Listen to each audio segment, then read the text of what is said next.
Rapunzel, Rapunzel, Rapunzel, Rapunzel, with the let down hair. Rapunzel, Rapunzel, with the let down hair. Where are you? Where art thou?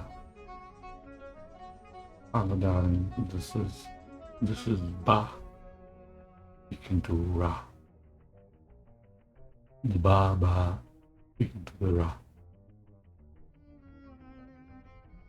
Well,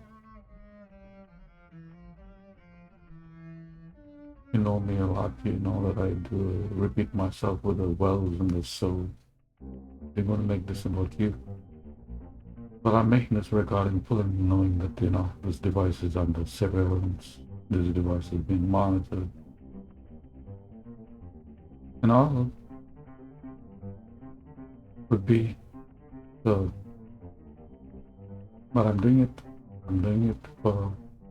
because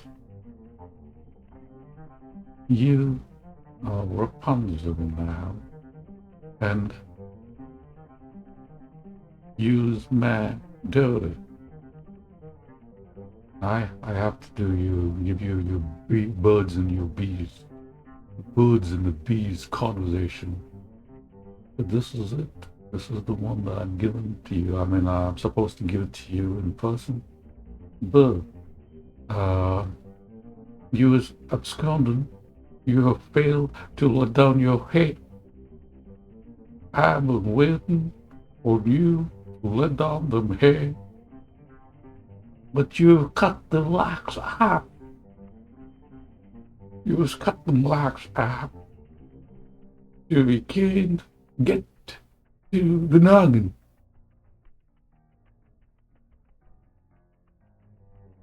Now putting in what are those called? Extensions. Yeah, I suppose you have fallen for the extension industry. So I must mention, just like my father, and I'm pretty sure his father's father. I really don't know how old you are, so I usually think you're like 14, 15, right? Yeah. So it doesn't mean that I don't know that when you were born, and when you were not. It's just that's how men usually are. They are hard for them to remember certain dates and times.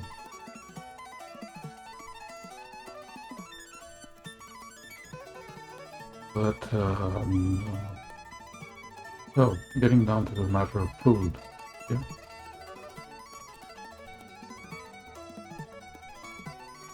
How do you see yourself, darling? How?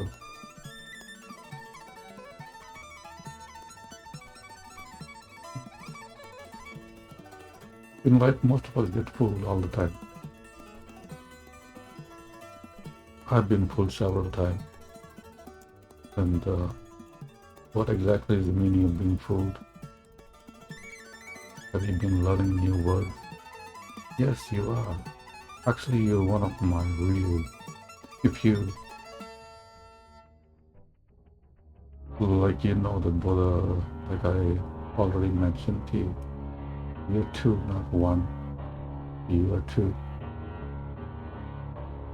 And I'm going to be that other bar that's sitting right in your belly. Yeah. So you might as well get to know me as a person. Like, who am I really at? Again, much of your problems are because you have fundamentally failed to follow the rule. What's that rule called? Get your facts right. You failed to acquire the facts.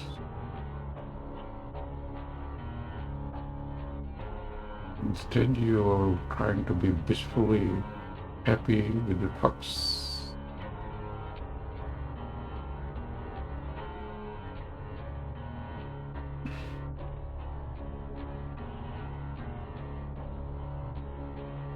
I'm going to make this into, while it might sound mundane and thing. So I'm going to make this into like a 1 hour dance music video. You won't believe what it'll turn out to be, but this is just the audio that I'm making. Yeah, that's how you do it. It's like the Stevie Wonder, you know that we are the joy of singing. We sing, I just go play, I love you. Yeah, we used to sing that song. It is. Uh, so he's one of the one who invented this. It's called layering music. You create the audio and then you create a layer of drums and another layer of guitar and then some funky ting ting ting ting ting ting music. And you put it all together and yeah, you have the best song in the world that everybody's singing and dancing to and obeying and holding it as the real standard of the birds and the bees that a man would deliver to his fine, beautiful daughter, princess daughter, Miss Rapunzel. Rah, rah, rah, rah, rah, rah, rah, rah.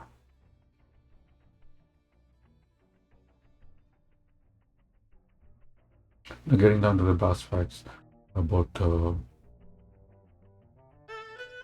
and the bee. Oh, you already know much of it. I think you told me once that you already know everything. And that's quite true. I remember once when I came to your school. Yeah, you haven't got your facts right because I think your teachers and all were trying to make me know that you already know everything. You had a picture of a vagina and you were holding it in your hand and you were walking like slowly, like you kept me waiting like 15 minutes to like take that picture from your class, take the picture of the vagina, of the female vagina, you know, the autonomy of the female, and go and put it in your locker, and then come and then I was supposed to take you home. Oh, by the way, just Nana, your grandmother, you are like your grandmother. Unless you really passed up the chance to know your grandmother much.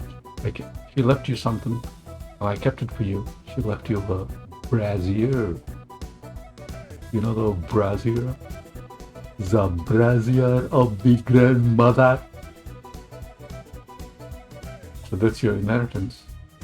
So next time you come around over here, you can get it. You have the brassiere of your grandmother, and mark my word, it's going to feel perfect. Perfecto. How come? Because you're built just like your grandma. You, when I look at you, I see my mother. I do. I see Nana in you. I see myself in you. When you were a baby, frankly speaking, I couldn't see myself in you. But now as you grow older and older, I see much of myself in you. For example, we have the same eyelids. No, the eyebrows. You know, your eyebrows are just like mine.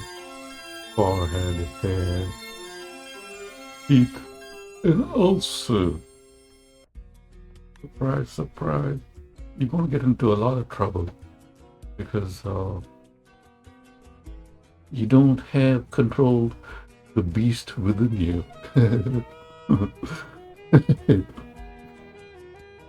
All of us have a little part of us that is, that's what we are, the bar and the car.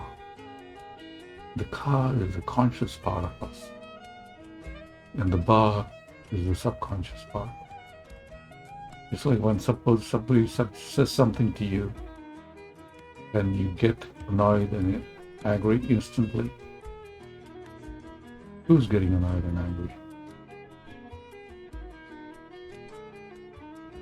It's the bar. So it's a subconscious. It's the little child in us that's getting upset. All of us have it. So it depends upon how revved you can get, like how much people can rev you up. All depends upon how responsive your bar is to stimulus from outside. And your face life, so the feeling of that bar. You want to reach out and punch the person in the nose, don't you? Especially when somebody calls you by your fine Irish name and they kind of scrow it up, and they call you like that. Yeah. That's why, darling, I wanted you to have like a fine name like Rapunzel. Yeah. Rapunzel. But no, you want to go with the, what's that called? Ammonium. Narcolax? No, Darkolax. Is your name Darkolax? Okay. Yeah. As soon as somebody gets the Darkolax out, then you get upset.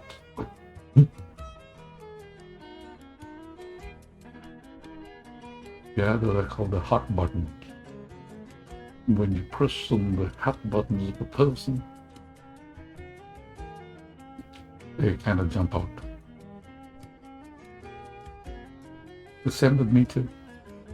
But then, even though you get upset, your car, that is your conscious person. The conscious is where you are, right? That is keeping you, that's making you all the practical, logical, reasonable, front cortex decisions that you make. For example, your bar, you look at some nice buttocks and once you want to have sex with them. But then the conscious, it evaluates the sociological, economical consequences of exposing your vulnerabilities to and getting connected to a certain person. The balance of that is what we are. You, and same with Kyra. Kyra? Did you know anyone named Kyra who has the hair of a feather? By the way, my hair is turning straight. Have you seen that Brad Pitt movie where a person keeps turning younger and younger and younger and younger? What age would you like to still turn younger, sir? I think that's what's happening to me. It's one of the side effects of COVID if you have not taken the vaccination, like me. Yeah, that's the kind of person I am. That's the kind of person I am, man. I am unvaccinated. I am a distinct individual.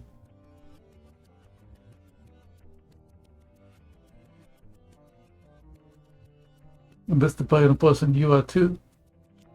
Because I'm sitting in your belly, getting revved up each time somebody calls you.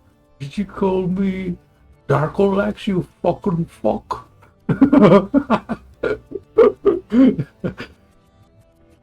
Yes, so I think much of learning how to manage your subconscious impulses or your conscious impulses is going to dictate whether you're going to get into trouble or not into trouble.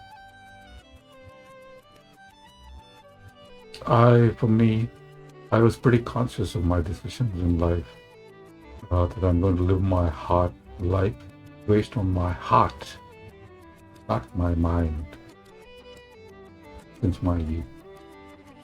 Yeah. I'm going to live by my bar, or my feelings. So if you mess with my feelings, I'm going to bite the anything that's in my mouth, like the Papua New Guinea belief. Anything that's in my mouth, I'm going to bite.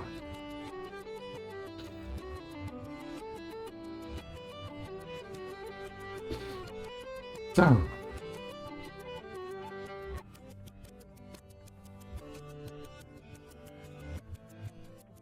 now, one of the ways I think getting a fact right. Yeah, how could I talk about a little bit of facts? First of all, you really don't know me. I think some of the biggest gripes that people have, or you know, is that I have too much fun. That the man is always, the entire life is one big party. He's always having too much fun. But when does the fun stop? Hey, can we please actually stop having fun?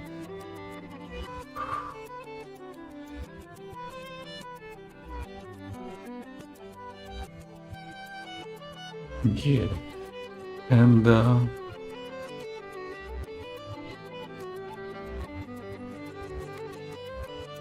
I want you to have fun too. First, I want you to multiply and copulate and have like fine, enjoyable, wonderful sexual experiences. But the only thing is, everybody wants to have it. It's like a primal force. It's a force within you. It's your low portion of your body, you know. But the thing is to have it at your terms, not rather than be fooled. You don't want to be fooled. Do you? Do you know any songs by Barbara Streisand called "Fooled"? Did you fool me again? Like most of the country songs, like all the female artists, all about being fooled. Them are songs where you fail to be nice. So, by the way, you got some words. Everything is in the words. So you do analyze the words that I use. It should be appropriate. Recently, I came to know the word nice. People say, "Are you gonna be nice to me? Is you gonna like hold my titty in a nice fashion?" Nice. I believe nice means foolish. Yeah. Do we want people to be foolish? To act like fools? That is the meaning of being nice.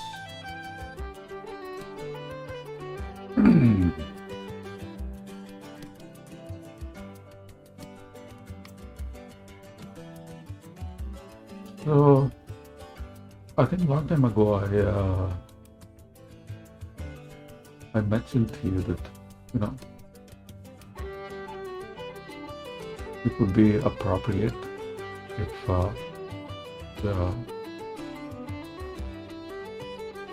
you found a boyfriend, you know. But I would help you find a fine boyfriend. I think most men, fathers, they are up to it. They usually analyze, look at the boy or another boy and see and think about, would this boy be an appropriate boyfriend? At least I look at this in my. The other day I seen like this tall, fat, and handsome, wonderful man. And I thought, you know, this should be like a fine boyfriend for you. Because you're like a tall, beautiful, yeah, it's just like we can analyze, suppose, you know, anthropologically speaking, if the only thing we found was your grandmother's brassiere, we could rebuild you and reconstruct you like the girl in the Fifth Element. Here's like the girl in the Fifth Element.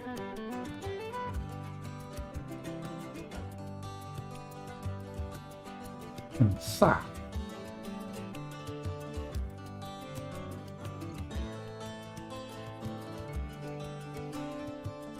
Now about me, what do I know about sex?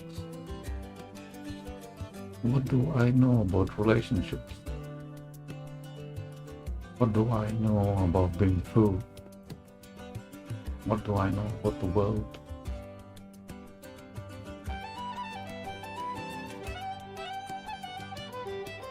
Well, I've been around. I've been promiscuous.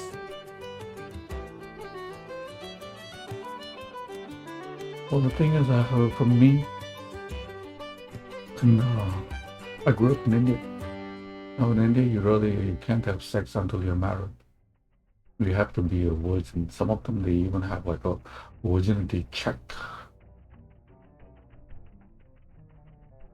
So, it is most appropriate. It's called as what's the meaning of being chaste. So I'm from a chaste society. Your Uncle Johnny, he never pickled the pickle to do like a taste test until he got married. And he got fooled. He got fooled with a woman, with somebody who was like, had like a reproductive like an issue, who didn't want to have sex for 2, 3 years. Imagine, so you're almost like a 40-year-old virgin. You held out your virginity for the longest possible time. You didn't do sex. You waited to think, and then after it, you still can't have sex for another 2 years or 3 years. Why? Because you is being fooled, my friend. Nobody likes to be fooled.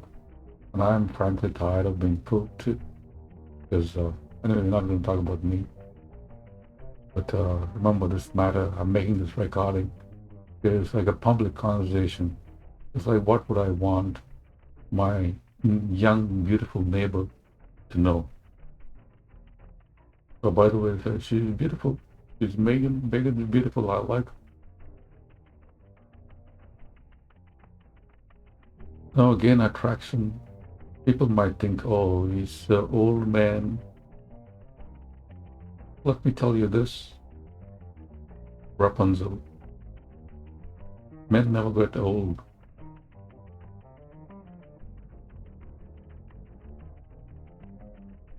Yeah. That's why it's appropriate to ask a man his age, because he never gets old. So, quite essentially, even if he's a carnivore, you know what's the meaning of a carnivore? Yeah, I'm pretty sure you know your vocabulary is exemplary improving. So even if you're a carnivore, you can still draw out sperm from him and bring forth children after he's dead, skull dead 5 days or so. Even if he's 90 years old or 110 years old or however long he is, he still produces the reproductive cells of spermatozoa. That's why man doesn't really get old. So men are built to have like feelings. So, yep, all human beings, like every single human being, they evaluate another. Or it's a basic instinct. It's your basic instinct to evaluate another for a possible sexual partner. Everybody do that to you, I think. That is what your body does, your subconscious does. But it is your conscious being that decides against it.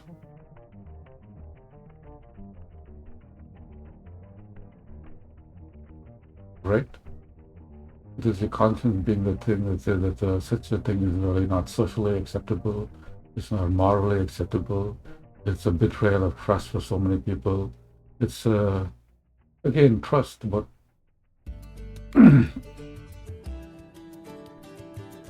most of the songs are all about infidelity. The contradiction between the way we are biologically built and the way we are emotionally expectations. Now, yeah, Megan had like a beautiful boyfriend, Mike. Very handsome, very wonderful. They were a wonderful pair. I was Megan's daddy. I would go find Mike and put a shotgun to his fucking head and say, "You will date my daughter again." Yeah, I would do that to you for you, darling. But I think they had a falling out because Mr. Mike, he kind of like was too much of a ruffian. He's like your brother. He's all rough. You don't know how to treat a girl gently. It's like the way he acts is like crack people's ribs. He's a real. He's like the Bernard. Your Bernard, that fucking fuck. Gets so excited. We were playing hide and seek and all that. When we were playing, I was making a little noise and all. And he was so excited about not being found. He like punched me in my mouth and like broke all my front teeth. Yeah, because that's what you're talking about. The things children do to each other. It's almost like if you make this, adults do the same thing to each other, and it's known as assault. Known as like all kinds of bad things. But the thing is, I think children are children. Do things to each other that are like ungodly. Like children are pretty mean to each other. Ain't ya?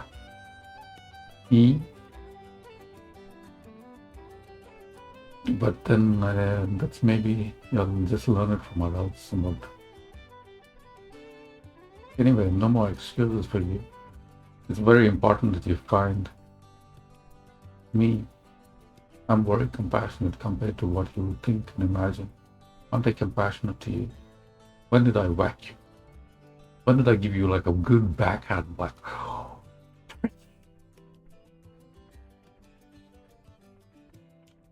I didn't. Even your punishments haven't really been things. But you've fallen for the trap. You've fallen for the trap of the gender, the gender trap. You've fallen with the gender, like, the cockless versus the cockies. The estrogen versus the testosterone myopia trap. You've fallen for. I think that is what the story of Mr. Hansel. Who's it? C.S. Lewis wrote about the trap. You are in a cage of estrogen. The estrogen camp has caged you into seeing the facts.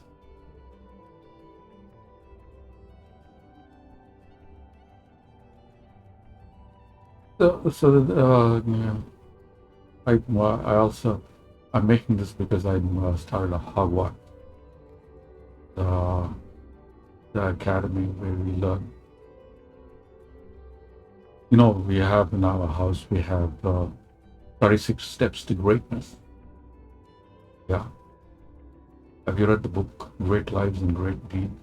We used to have it on our top shelf.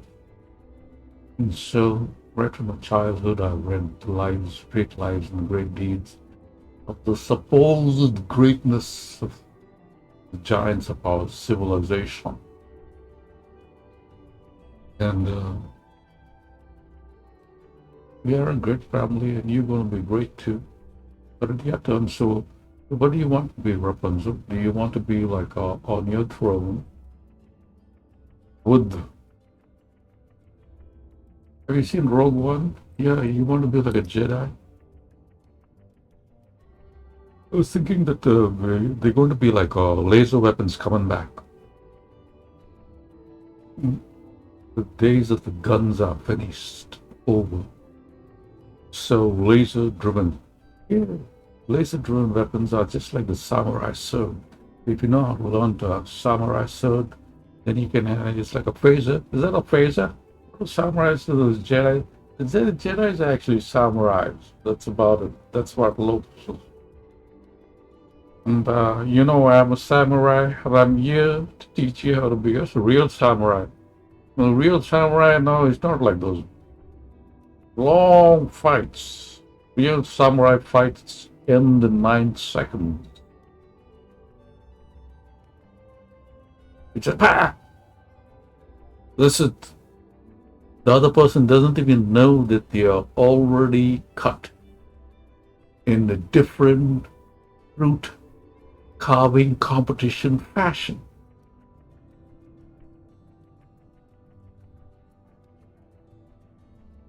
Right? So, do you want to be like that with sitting on your own throne, having your own kingdom? Or do you want to be somebody's bitch? Why take me away? Yeah. Well, there is a part of joy of feeling. No, if, by the way, there are all kind of thoughts about my masculinity and my femininity and my orientation and all. I am like much more like a Marlboro man, the like a ultimate man. All of us, like, we are very, very lucky. We have like an excellent. It's all about your hormones, how your hormones are. All of us get dealt. Its life is like a game of poker. You get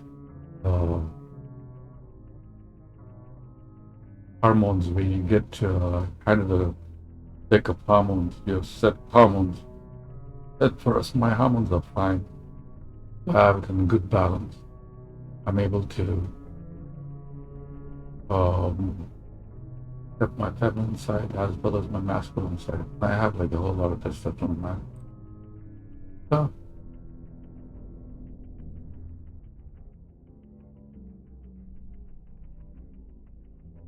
So getting back to the fundamentals about life, darling, about sex, and of course, we want you to have a good one and an enjoyable one. And oh, by the way, I've been studying Tantra for almost 2 decades.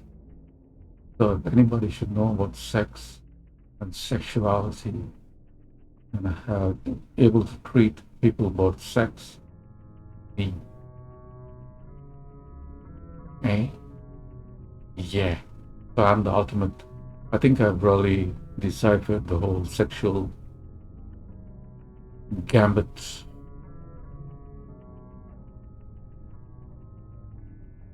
It is a powerful thing, and I can't really give it to you and tell it to you all. You need to come find me, look me up, because let me tell you this: you're going to go through life searching for a reflection of me. Yeah. You. I will be your standard of a perfect man, perfect mate, whether you like it or not, because eventually what happens is, that's what attraction is. Like, have you ever seen somebody that you really want to,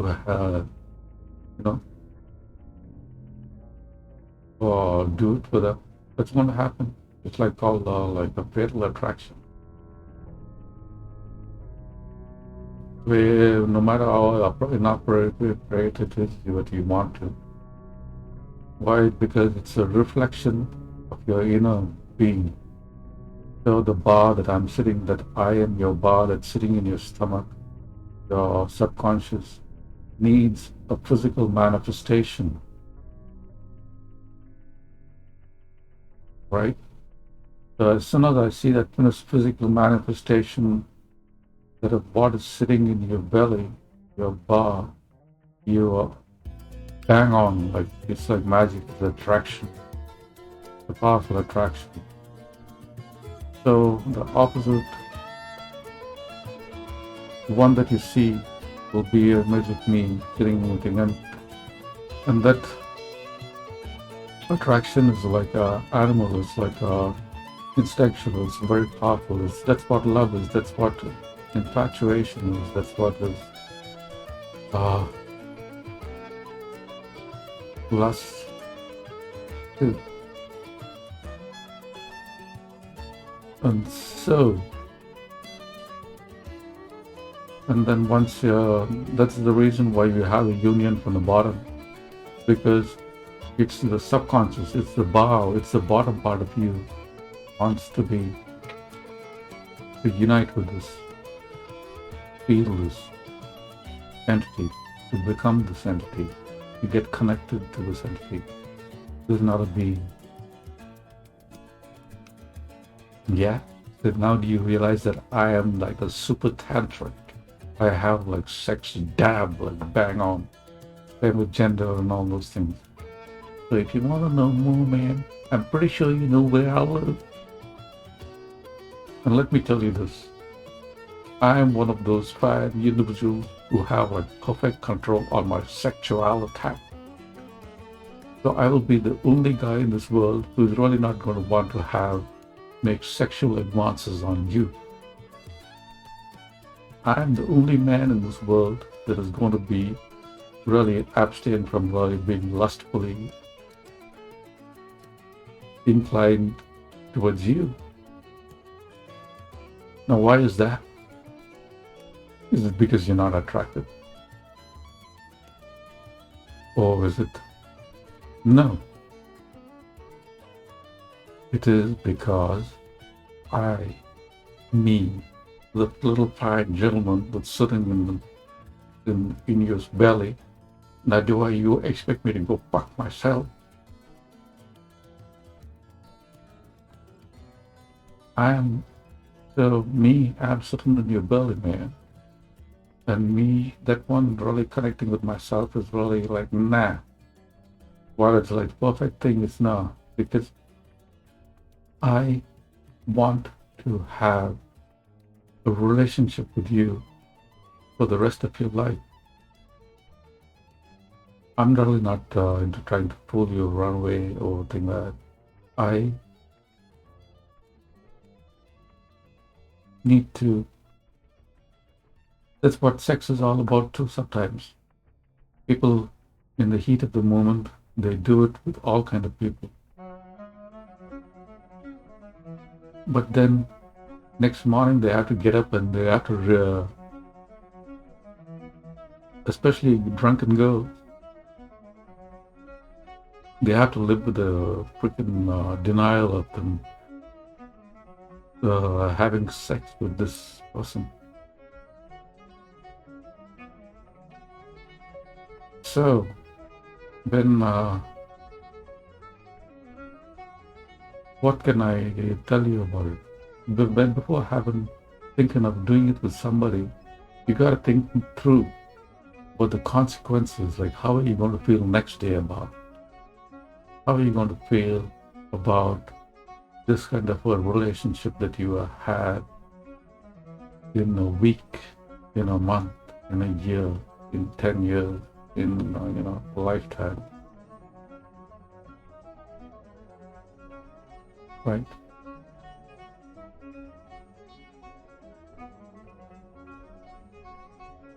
And further on, why do we get possessive? Like my neighbor, Megan, she's all cut up. Her heart's broken. I can tell her heart's broken by that fucking fuck Mike.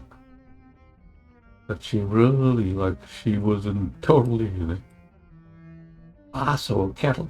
Have you ever put your ass over a kettle and put it on boil in love with Mike? I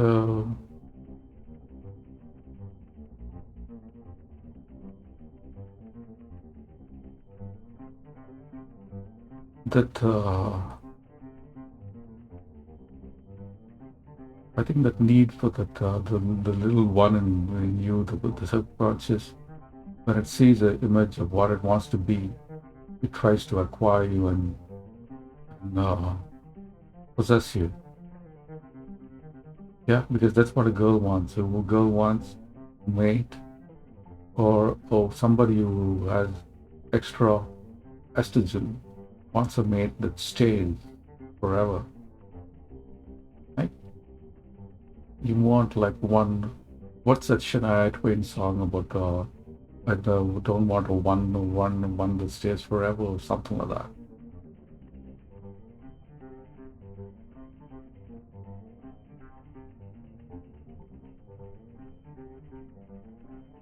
It's because also there's another thing is because once the little one that's sitting in you, it really doesn't obey the rules of civilization.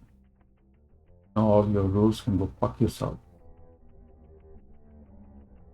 The rules of the bar are different. They are animalistic. Like they are more like like the rules of a little wolf. Like what a wolf like listen to, like Jack, like yeah, that's what happened when I realized that when we're drinking too. When you drink, what you're gonna get drunk. Now, why the girl? What happens to a girl when she drinks? I didn't know this for the longest possible time.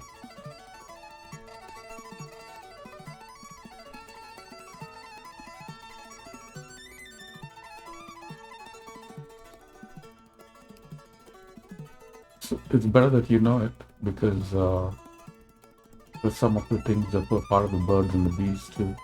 When girls get drunk, they get like loose. The whole that's what alcohol does to you. Alcohol, it suppresses your conscious reasoning.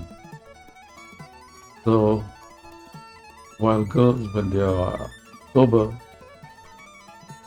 the conscious reasoning is always evaluating, okay, I have sex with this person, I really, really want to have sex with this person, but I'm not going to, I can't because of the consequences of it. The girls, they have a lot of reasoning.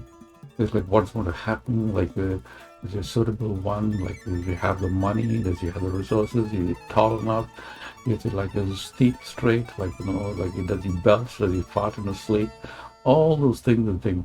But when you're drunk, like all those reasonings of your conscious being get swept away. You lose it. The only thing priority comes out is the priority of your bar that's sitting in the stomach. That little old fucker who's sitting in this belly, he is coming out, sir, and he likes to do it with everybody, every time, all the time. So that's why girls get promiscuous, because their consciousness is suppressed and their subconsciousness, which is in certain ways a male, a promiscuous man. That's the contradiction between men and women, or like the ones of estrogen, or testosterone driven and estrogen driven. When you're testosterone driven, you want to be promiscuous, have a whole lot of wives, like be like a gorilla, like an animal. Like it's nothing really to look down upon. It's the basic facts.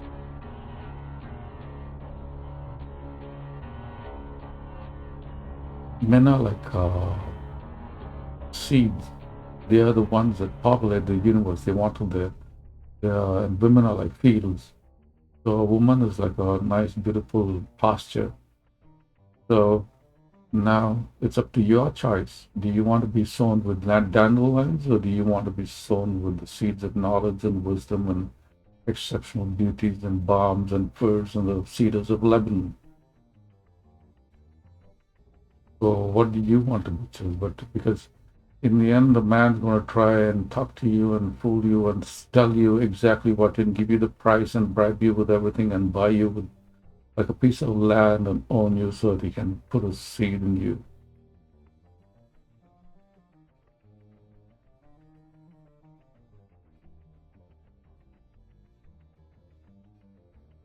And that's why many religions, like the ancient religions, they have many wives and all that. Many different ages, not because men really never get old. And again, next thing is getting down to marriage. Like, who would you marry? Like, the whole concept about marriage is pretty harsh too. I realize this in Western civilization. You meet somebody with your bar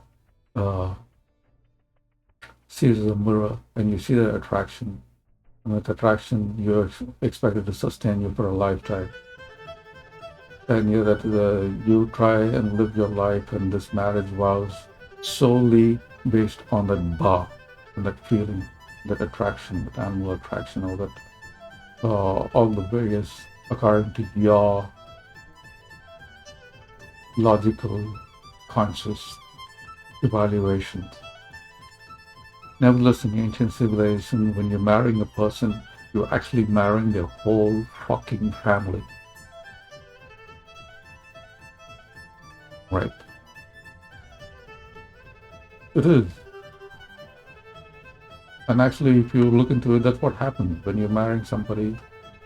you're like, for example, in a way, when we talk about you, everyone's going to have their own video, and it's running short, and there's a whole lot of stuff that I need to talk to you about. So, yeah, I want you to have a nice, fine boyfriend. Because look at poor Megan now. She's like dating like all kind of fucks. Why? Because she doesn't want to have her heart broken, or she's too afraid to experience true love again, or she's been fooled, or she's been vulnerable. It all eventually, when you have promiscuous relationship, it ends with freaking broken hearts. Like each time you have like a breakup, a little part of you is tipped off. A little part of your sensitivity to love and all is all tarnished. You become a little more skeptic about love and all the best. And let me tell you, being in love is one of the most best things in life. It is the epitome of being a human being sometimes. That's what paradise is. Paradise is being in blissful love. You need more information, you can come and pad me. You know where to pad me? I'm nobody from Norway, Canada, Ontario. ON, postal code NON0N0. You know where I live. But again, I'm really sad and disappointed that, Rapunzel, you have been used. These freaking computers and all are bugged through all of y'all. Y'all have...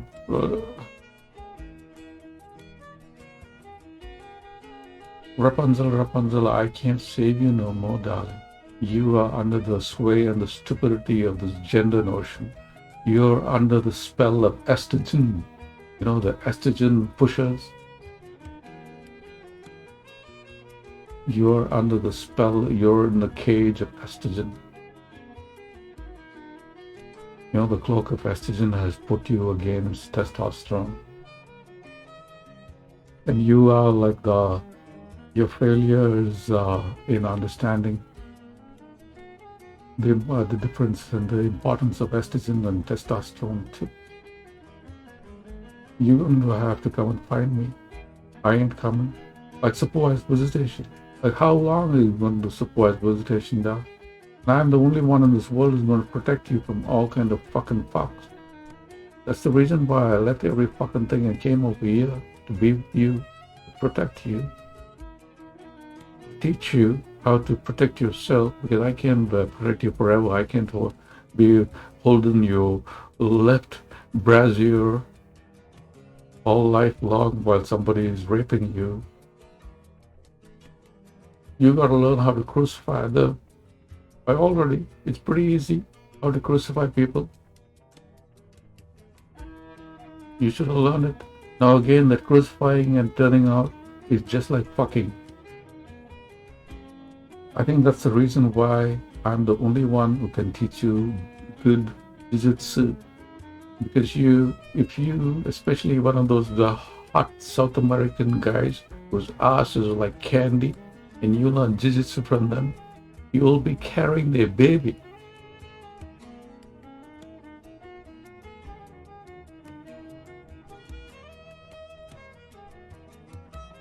You have to learn jiu-jitsu. You have to be a strong woman. I mean, I wouldn't say you have to be. You can be like this weak fucking victim. That's what you're trained to be. To be this victim. Look, how have I been victimized? The fruits and the benefits of the victim are surplus. They're all low-hanging, fucked up fruits for the, for the dim-wittedness and for the people who do not have intelligence to claim their own kingdom and wield their own sword and will fight their own battles. Pretending to be a victim and actually being like a predator. That's what a hyena is. No, there's nothing wrong in being a hyena. Part of you, Rapunzel, Rapunzel. This is the question, Rapunzel. Now, Rapunzel's been mostly brought up by a witch. So you think you don't have a witch in you? You, of course. You have learned all the ways of the witch. You have. You is. That's the question now. If Simba the lion was he raised by the bunch of Hakuna Matata, what would he be? Hakuna Matata. Of course, there's part of you that's going to be forever like the Shere Khan and, Simba. But you're going to have to, you spend much of the first quarter of your life, the first Chinese part of your life, everybody have, you have to know that wisdom too. The Chinese New Year, if you know the person's Chinese, you can tell how old they are. That's how I know now. Most of my life I've been so fooled. Chia, my girlfriend, I didn't know how old she is. The only way I really realize how old Chia is now is because of the year of rabbit. She's the same as the years of rabbit as our little Kyra and Shina, Shakaharis. So there's a whole lot that I need to teach you, darling. I need to teach you. I think you're very sensible, very wise. You're very intelligent. And I think you are in tune with yourself too. You're good. Only problem you're going to have, you're going to have many problems like I had in my life. It's like you might get running into the law, might get running into the thing because you're not going to be, you have the little old man sitting in your belly saying like, did you talk to me? Is you looking at me? What did you say? Come again? Say it again. Say what once more? Did you say what? Like what? Did you say what to me?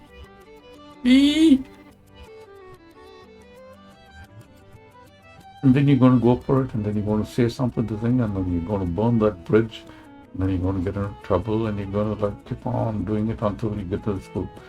Might as well you learn all those things right from me right now.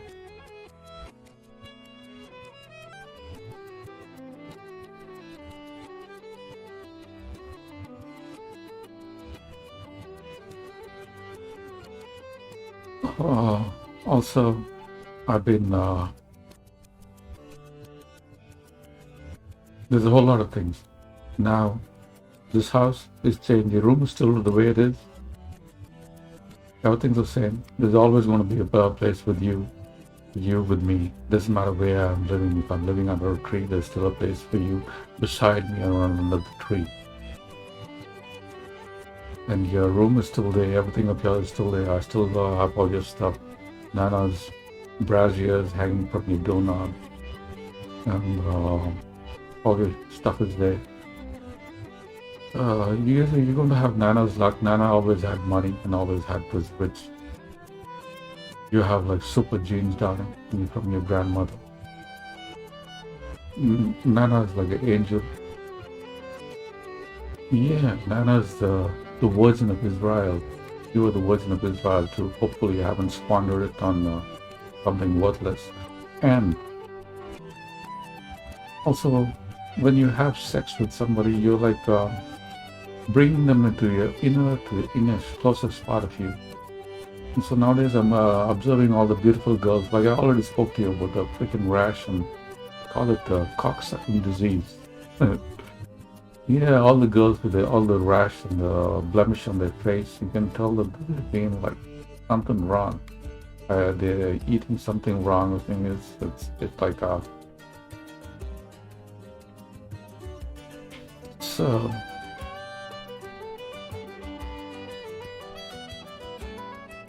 Good barriers make good sexual relationship. First of all, before you get into anybody, think the whole thing through. That's what happens when people and all the drunken adults, usually on intoxication. When you're many heinous things happen when you're drunk, because that's what alcohol does to you. It suppresses your conscious, your central nervous system. Your central nervous system is your conscious being. It's an extension of your brain. So that's what alcohol is. It's a central nervous system suppressant. So all your conscious thought, all your sensibility, all your reasoning, all your civility, all your social behaviors, all your niceties, all your persona, everything, it all gets thrown out of the window. You become this animal who wants to, not really animal, it's like you're open to any kind of advances. But that's why they have bars, that's why they have drinking places. So that's why your first drinks are free for all the girls. Why girls, they go to a bar and the drinks keep pouring in. Why is that? Is so that you keep on getting drunk. Each drink you drink, you like each ugly bastard at the fucking place who seems more and more attractive to you. All your sense and sensibility is gone. And you, by the end of the things, you're ready to fuck each and every one of them. And that is the lubricant of life, and that is what alcohol is so about. And then,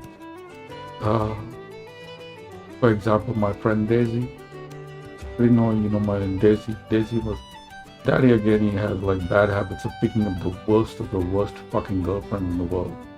Because why we have really innocent. And Daisy used to like, but Daisy was, next day they found Daisy dancing on the dance floor, like totally knocked out. She doesn't know who, what, where, why, how. But she was dancing and drinking and all those things. And the next morning they found her was sweeping. The guy who was cleaning up found. So why does it happen? It happens all with alcohol. So, and you know, much of the legal reasons why we're not together and all mostly based on alcohol. About all the things that I've done with alcohol. You two have to be a little wary and careful of alcohol. Nowadays, girls say drowning alcohol like a bitch would do. It's all it's a never-ending thing of wine and wine. Let's have some wine, and let's have some wine, and let's have a thing. And let's have some more drink, and it's a social thing, and you need a glass in your hand and everything. Girls are drinking too much. Anyway, this whole issue about girls and boys is like blurred. We just call them the estrogen camp or the testosterone tribe.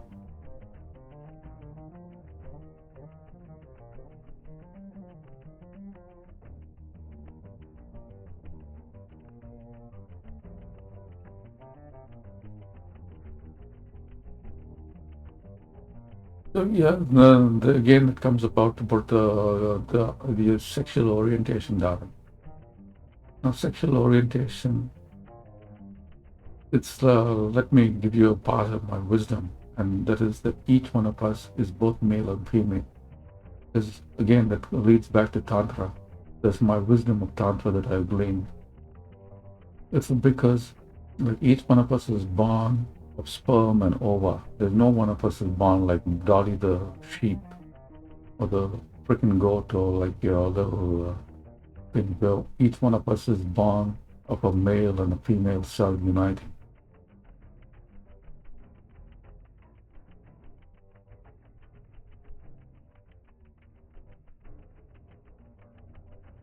So when we are born up to, how could we possibly be one? We're not while it was always until about the 8th, 9th, or the 10th century, or 12th century, it was always two. It was the recognition that human beings were made of two. One was the car and one was the bar. You look at the Egyptian civilization, it's a matter of the car and the bar. That's why they take out, once the car dies, the conscious part dies. That's why they take out all the things from your nose and your brain and all, and they preserve the bar because the bar is still alive.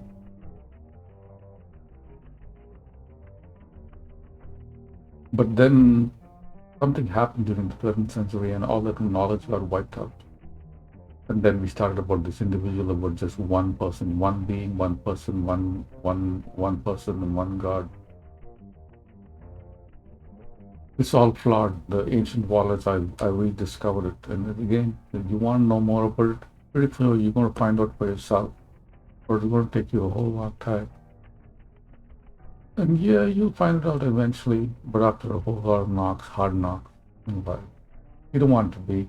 Do you want to be like, look at around yourself. Look at the girls with all the cock-sucking diseases. Look at all your friends. They have all the rash and blemishes on their faces. I think it's all because they've come up with and what happens. Oh, another thing we need to talk about is vaping and cannabis. That's the doorway to drugs.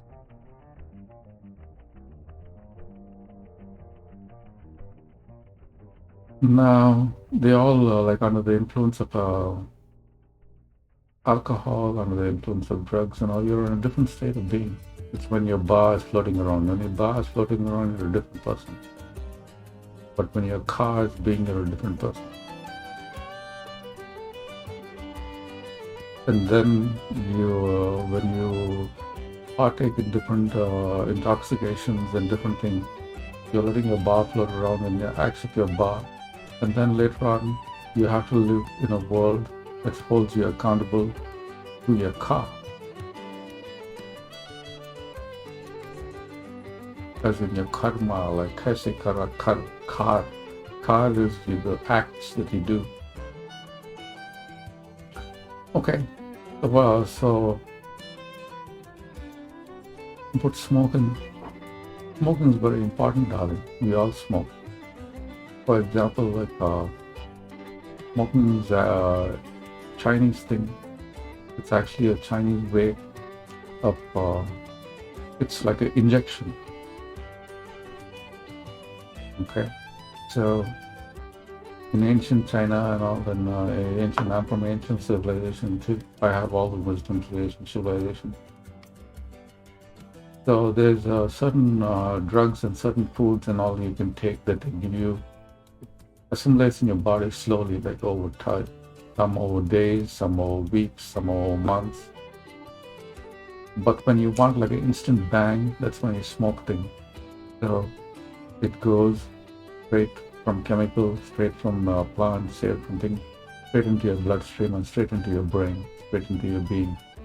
So that's when you either vape something, or you smoke something. Right? Now, do I smoke? I do. Do I smoke all the time? No. Do I vape? Absolutely. But I have certain rules of engagement, man. I'd say they're more like hippie rules. I don't vape other people's shit.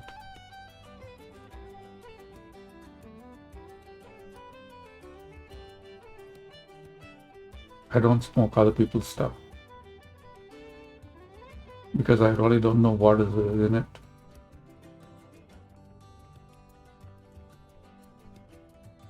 It could be like just plain good or nice, something that's going to make you feel good. Or it could have like fentanyl in it. So pretty soon somebody's going to offer you a vape. And it is like apple pie and cream cheese. Or apple pie and cream. Or like Triscuits, or like After Eight, or like mint flavor, or like something like cherry cola flavor. No, how about Starburst flavor? That's what it's going to be like. But that's just the flavor, one aspect of it. You don't know what is hidden. It can be anything.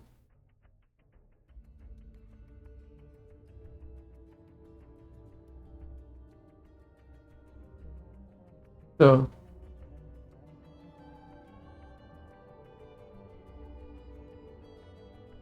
you have to have perfect control about what you wait. Like you have to have like a good. Now, why do people wait? Now, I'm not asking you not to wait. I am just letting you know that there is time for everything.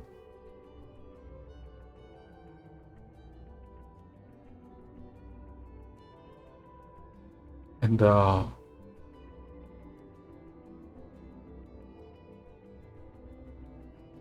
are certain substances in life. They're not psychedelic substances, such as psychotropic. So psychedelic and psychotropic substances are substances that interact with your brain and interact with your hormone system, and they interact with your mood system, interact with your dopamine receptors. Right? That's what makes you feel happy. Anything, like suppose you're going to eat some food, dopamine is the thing that gets released in your brain that makes you feel happy and you feel so excited to go out for lunch with your friend. Same with you kiss a beautiful, handsome guy, or you're doing it with some handsome person. It's all about your dopamine. Your dopamine levels are through the roof. And same with listening to good music and eating good food and all the good indulgences and like doing what you like and having a good time. It's all about the dopamine. That's why we spending time with your good friend, your boyfriend, your girlfriend, with anything, doing things you like, anything you like, positive thing is dopamine. So these substances that we had that I usually okay, they interact directly with the dopamine.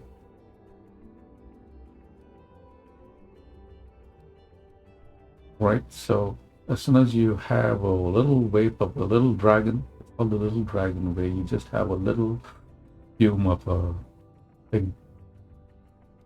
Inhale a little fume. It's like the genie in the bottle.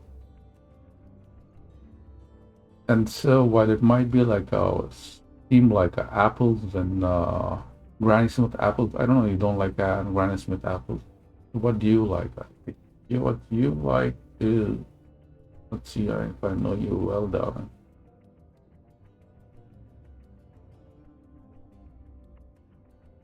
Forgot what you like. But there's a nice flavor that you like. Something clean and crispy. But it's hiding something. Now that chemical, even like fentanyl or opium or opioid, now what it does is it gives you this unbelievable burst of dopamine. It gives you this feeling of euphoria. Actually speaking, okay, truthfully speaking, from a tantric perspective, it brings you a little closer to paradise. Gives you a little tiny glimpse of paradise. That's the truth. Okay? I'm also like a shaman, of the South American Amazon. That's why I have so many herbs and so many plants. And plants and I have like a thing. Plants are like geniuses in chemistry. So they give you a certain thing, and in return they have you working for them. So they have the bees and the birds working for them. They have human beings working for them. Because they give you this thing and you're like hooked. For example, this little thing called chat, or something that's in Somaliland, krat or chat or something that they eat. It's like you'll have like civil war if you don't have any of it anymore. Again, it's like cocaine leaves or cocaine. Again, cocaine leaves are not really bad in itself. But what happens is it gives you such a large high. And the more you get used to it, the more you need to get you a higher and a higher. So what happens is, the problem with it is the addiction. The addiction aspect is the problem, where you get addicted to. And there's no. Also, did I mention I'm running for Prime Minister? Why am I? Because we need new laws in this. The problem with opium and opioids and all this is not. It's a financial cost. Now, your daddy doesn't have like an opioid field where you can go and get your own opium and smoke it up as much as you want.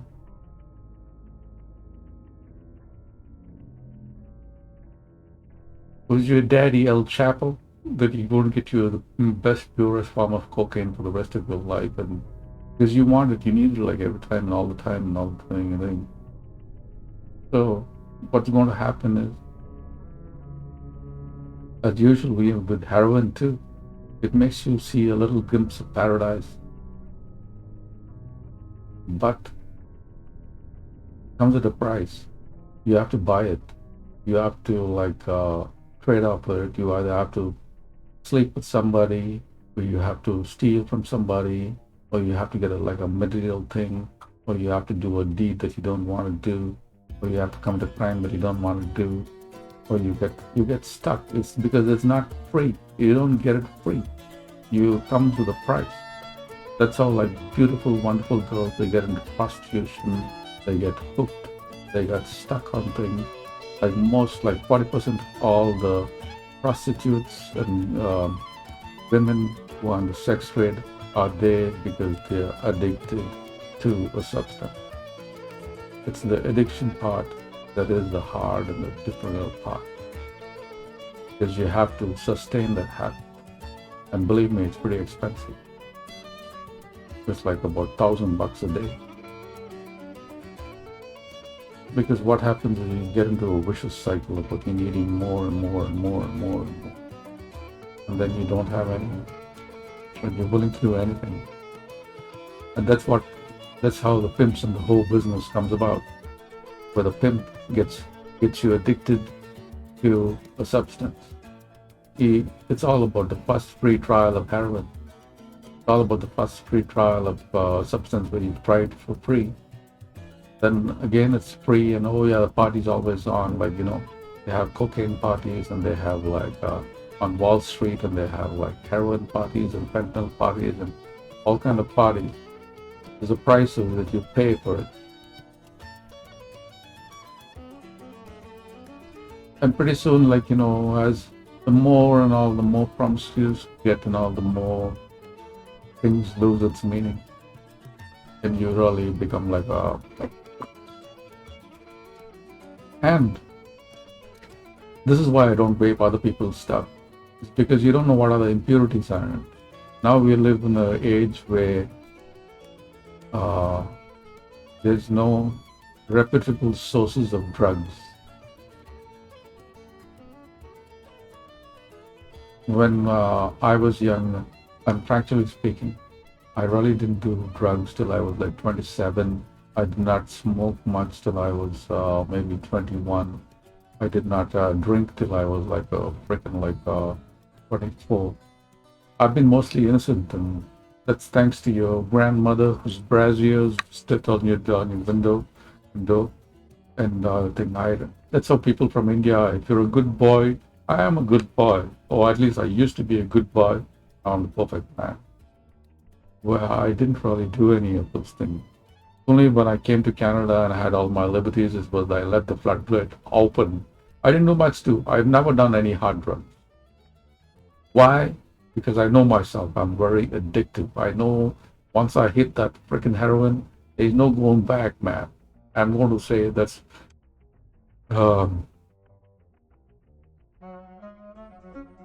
I used to walk around the East Vancouver places at the night. I used to walk around over there.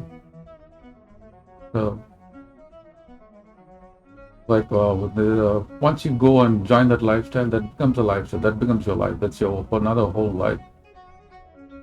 You really can't escape it. And that addiction thing is, so I'm coming up running for Prime Minister too, is because I'm trying to come up with solutions. It's not, when you now, when you take heroin, or when you take fentanyl, or when you take an opioid, and you are in the altered state of being, and you're getting a glimpse of paradise, it's not bad. You're not doing a bad thing to do. The natural thing.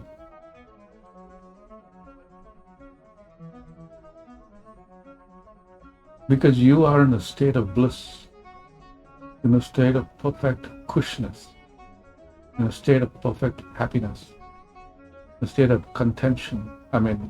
Contented with life. The only problems are the addiction and the sociological responsibilities that you have, that you're held accountable to.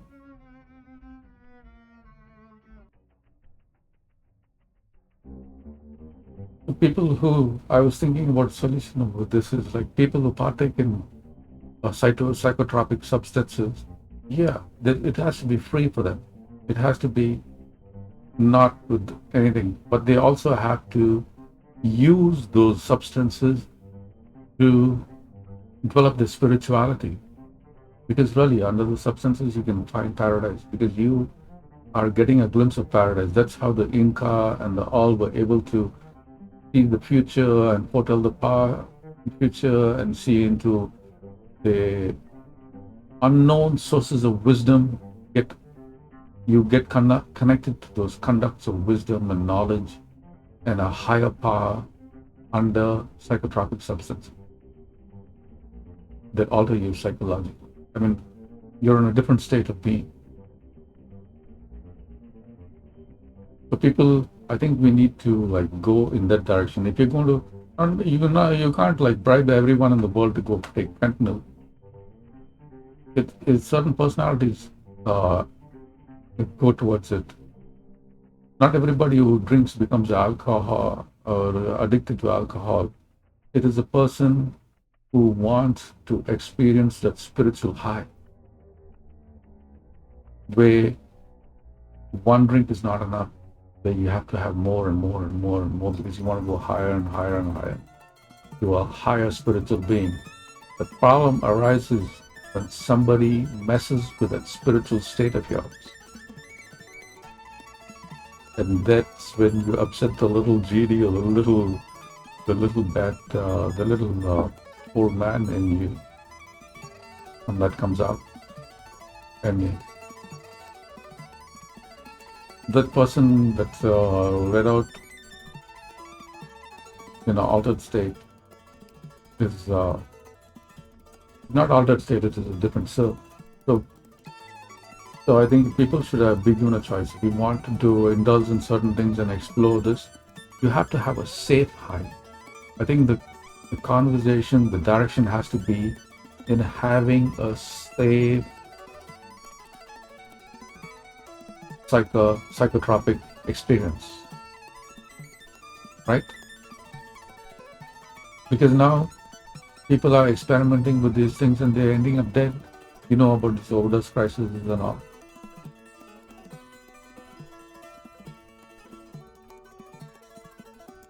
So you go, somebody gives you like a little dragon, like a little weight, and you go to take it.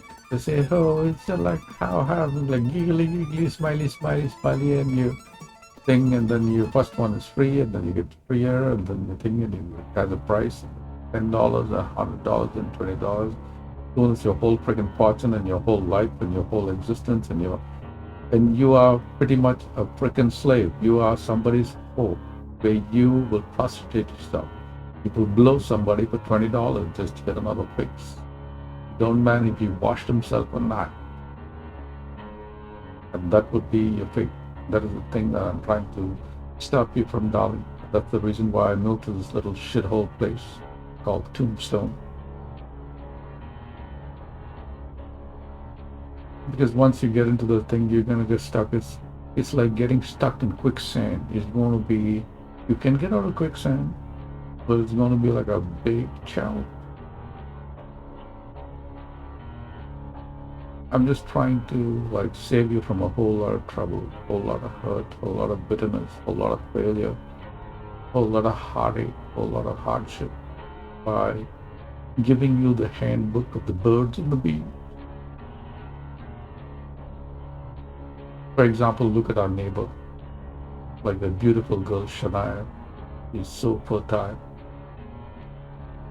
right? If Shania is so beautiful, how come she's stuck with the ugly, bald-headed bastard? Have you seen his ugliness? He's like a mean taskmaster motherfucker. I'm pretty sure he puts his cigarette out on a beautiful breast. That's the kind of person he is.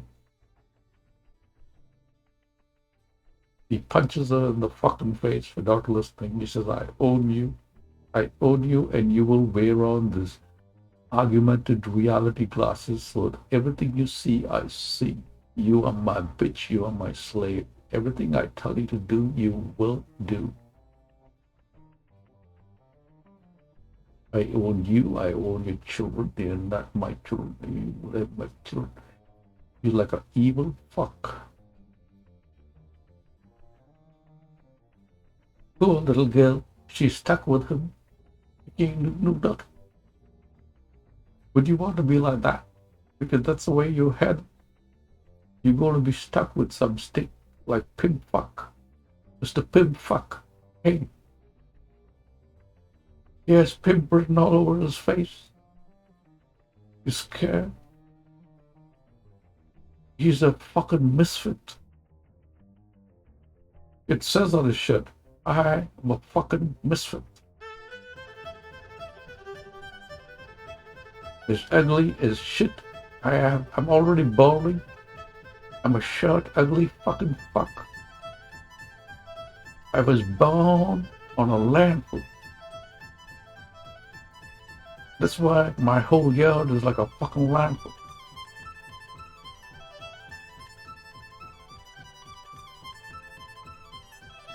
So do you want to?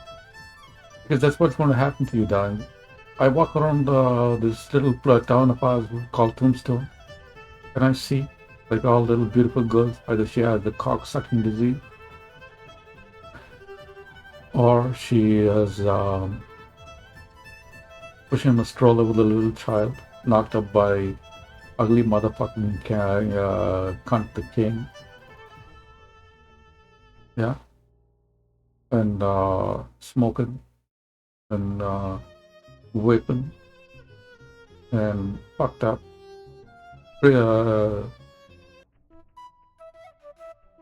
I've been observing. I notice people that's what my whole life is all about. Observing life, observing time, or not about 1 minute or 2 seconds, but decades and decades and decades. Right from the old civilization to the beginning of civilization, from the beginning of Jesus' time of the before Christ. And now, so I was observing girls. They used to once say to cook with me. And she used to drive a moped. She used to go to Lambton College, and then she slowly she spent up all our money and got into debt. And then now I see her like in a bikini, her body full of fucking sores and blisters. You can tell she's taking crack. She's a crackhead, crackhole. Like we're holding a little plastic bag coming to no probe. That's going to be a future. That's the reason why you and me are kept apart, because Canada needs more coal. The gross domestic produce of Canada is coal. Yeah. And it's all produced by the system. And you have fallen straight into the trap. You are Rapunzel. You have fallen into the stupid ass trap about the gender fucking thing. That the fucking witch of Rapunzel has cast a spell about gender. You know, you're under this gender wars.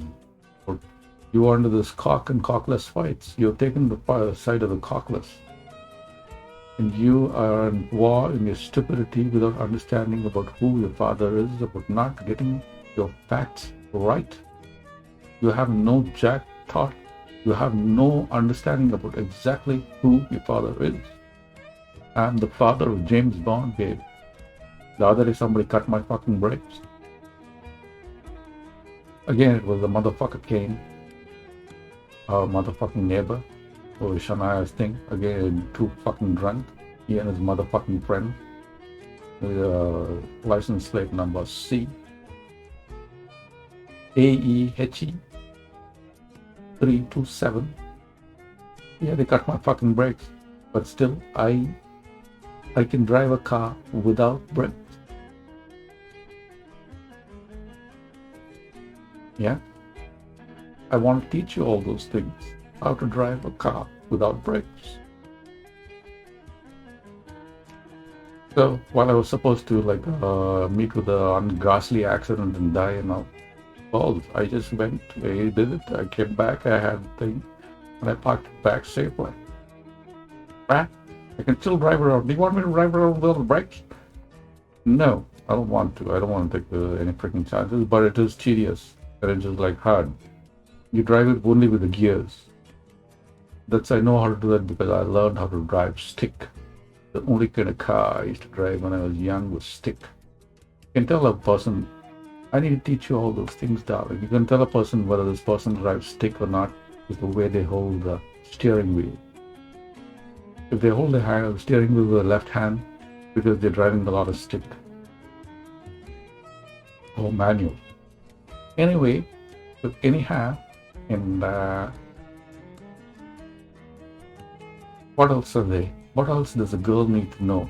What else does a girl or a woman or somebody who... What would you like to know, darling? What else? I'm going to make a pretty much songs. I'm making this as an example for the Hogwarts music production. So I'm going to make this into like a techno song or dance music song, give it a club progressive beat, something like that, and make it into like something you haven't heard before. That every young girl in this world can listen to it and learn. That's why I'm making it, knowing fully well that this machine is under surveillance, darling. And you betrayed my trust. I'm like cut up and hurt too. But again, that's the wonderful thing about being your father. I forgive you.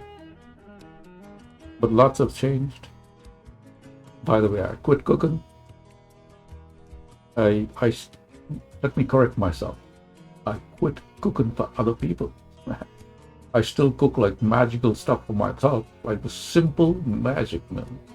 Like plain, the man is eating like divine stuff. But I quit cooking for other motherfuckers. And why is that? Thanks to you. Because you and all of y'all said that I've been feeding you all rotten potatoes and rotten potatoes and rotten potatoes. That's the reason we are apart. Because I'm supposed to be feeding you rotten potatoes. Well, do you forget all the things that you ate in your... Let me know. Yeah, make a list of all the things that are nice things that you ate. So things have changed. You still have a room. And I ain't cooking. I just quit cooking, sister.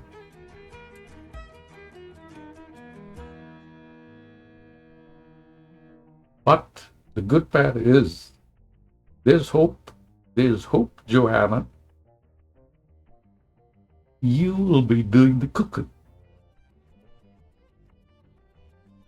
I am cook, chef, emeritus. I'm chef emeritus. So you will be doing the cooking. By now you know how to do the cooking, so I will be the supervising cook, and you all can come and cook.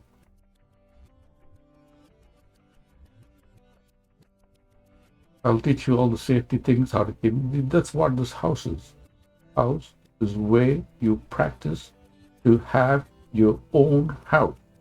This is like a practice kitchen. This is a practice bedroom. This is a practice home of yours. This is your house where you learn to keep it, and you learn to practice all your domestic skills. You will be the cooking. We can buy ingredients, and I'll tell you how to cook it. I'll show you how to cook it. And I'll tell you all the things that you do, and I'll supervise you. Or like, fuck the supervision. I hate. Yeah, the only way we're going to meet, I believe, is supervised vision. Like, what am I fucking like a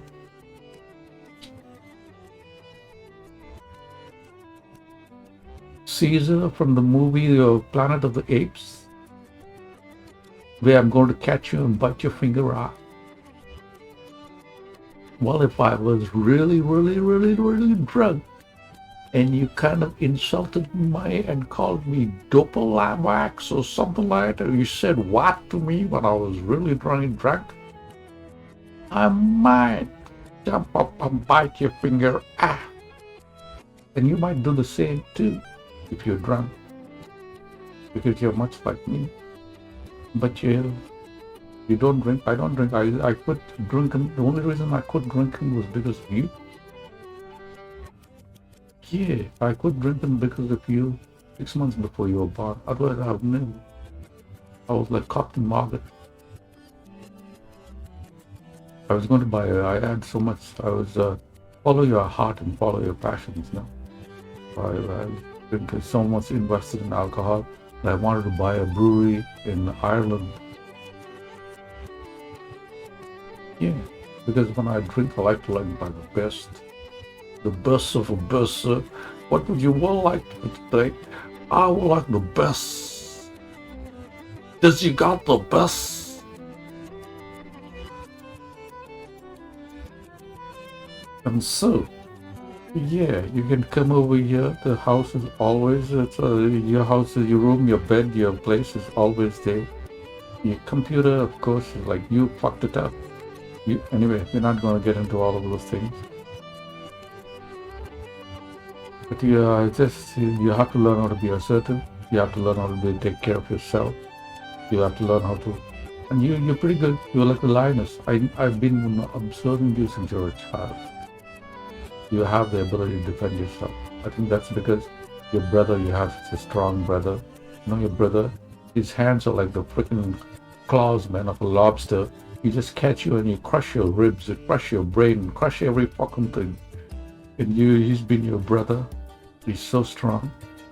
Yeah, you've learned to be strong and defend yourself, but I just have to make you a little sure that you can give the lethal force or the tap-out force. It's known as the tap-out force. Is either you shut the fuck up and do as I tell you, or I'm going to rip this fucking arm off your body. And it's like two bad democratic choices you're given a person. Is either you comply or I will rip each limb out of your body with my ass. Yeah, have you spoken to my ass?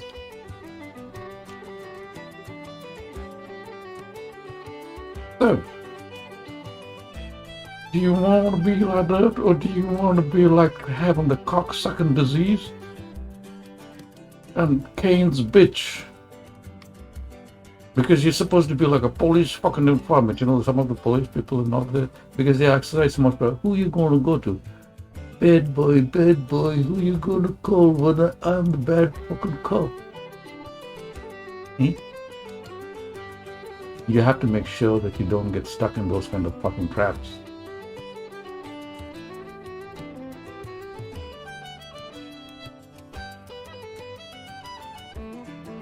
You have to make sure that you don't get caught in those, yeah, that's part. You remember why did we watch the movie Taken Together?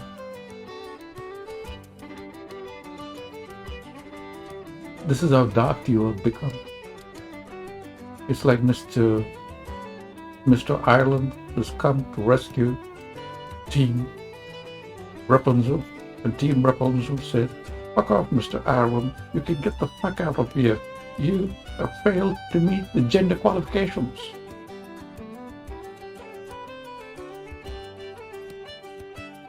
You have to change a million ways before you can rescue us.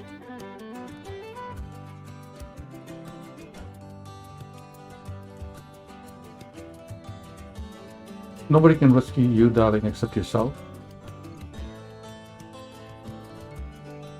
And nobody can put you in trouble except yourself. Nobody can usually get you out of trouble except yourself. That's been my side. I'm mostly a self-built man, and much of my misfortunes and fortunes are all made by myself. And you're a very spiritual being too. You're a very spiritual person. God's very close to you. But how you can tell that is because your bar gets stickled up very easy. Like little Liddy said, you get upset and angry and emotional and troubled and fucked up and ready to burst and that's how you know that the person is spiritually in tune.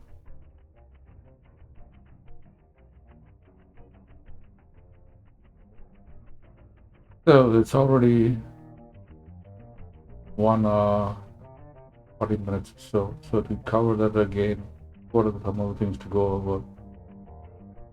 No, I want you to have a boyfriend. I want you to have like beautiful, good, handsome men. And then how would you find a good, handsome boyfriend?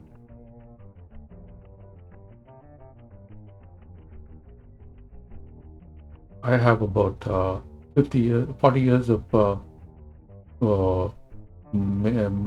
wooing and relationship experience under my life. Usually, this is what I would say about the girls and the interactions of the male and the female human specimen. Usually the ones that men that are many successful in having a girlfriend is the one that come to you and fucking fool you. They are able to tell you just the thing that you want to hear. They know the combination to your string. They know the combination to the vault of your heart. So they come, usually the smooth talkers, they come and tell you exactly what the fuck you want to hear. And you fall for it. That's what it's called, fooling, being fooled. Did you fool me again? Fool me once, my fault. Fool me twice, my fault. Fool me thrice, my fault. Did you hear that country song?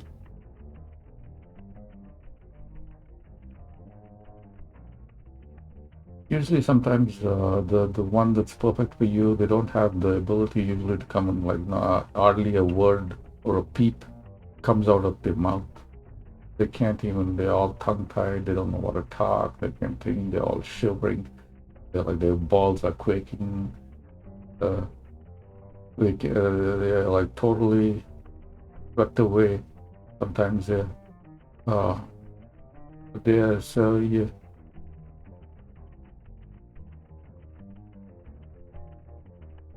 The truth about man and woman is usually a woman, like this is the power of a woman.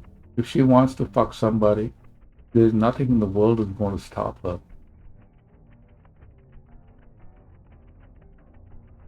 Because if a woman wants you, she's going to have you. She's going to make herself very, very clear.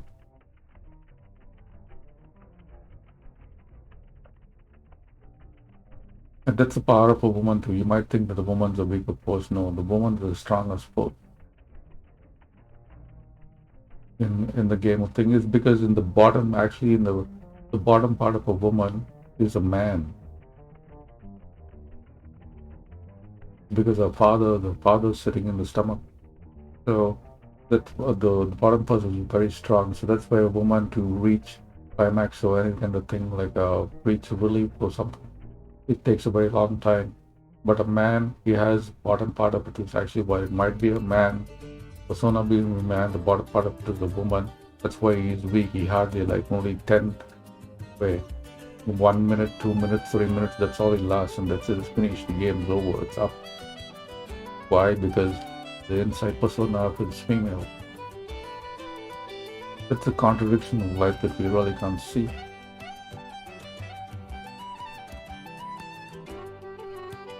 And there's no like, yeah, many women and all, they get raped and all by their professors and by this and that and all. You're most likely to do it with somebody that you interact with, that you try thing naturally, professionally, you're interacting with this person. There's very, very highly likely that you're going to fuck your boss, or your boss is going to fuck you. You're going to make out with your relative, your anybody who's in has any kind of business relationship with you, or like a social relationship or your school or somebody like that. But to go over the thing is you have to think it through.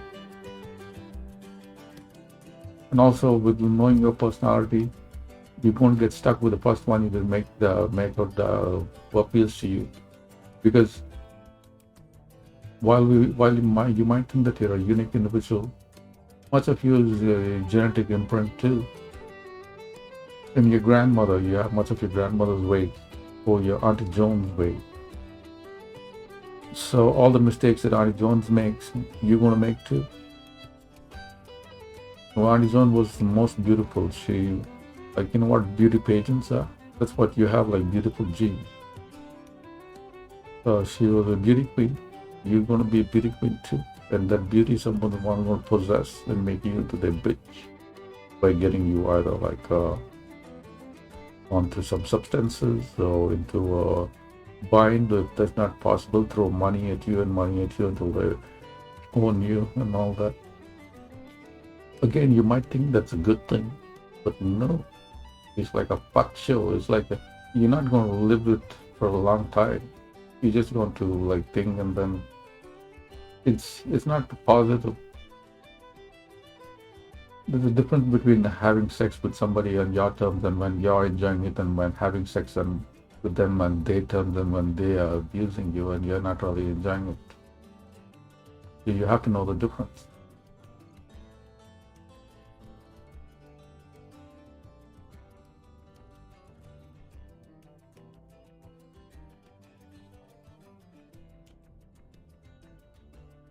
Also, reproduction, darling. The reproduction is, in order if you're lucky in one way.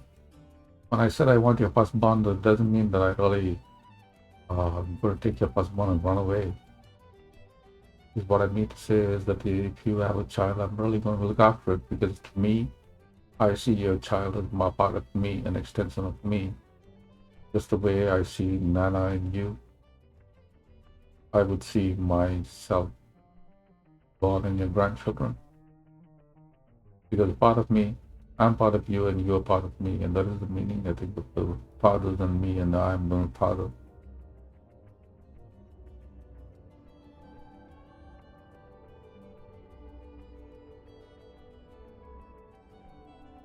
So this is going to be like a long album. I was planning on making it for a long time.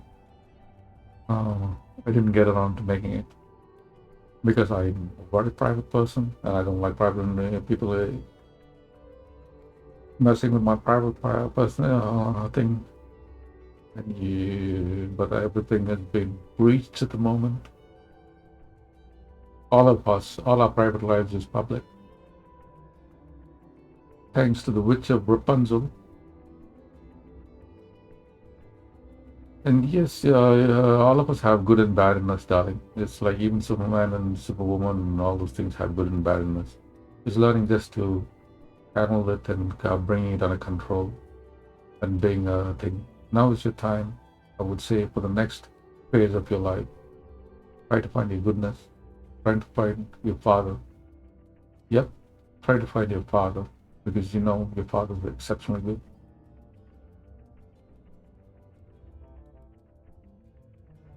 I am exceptionally spiritual.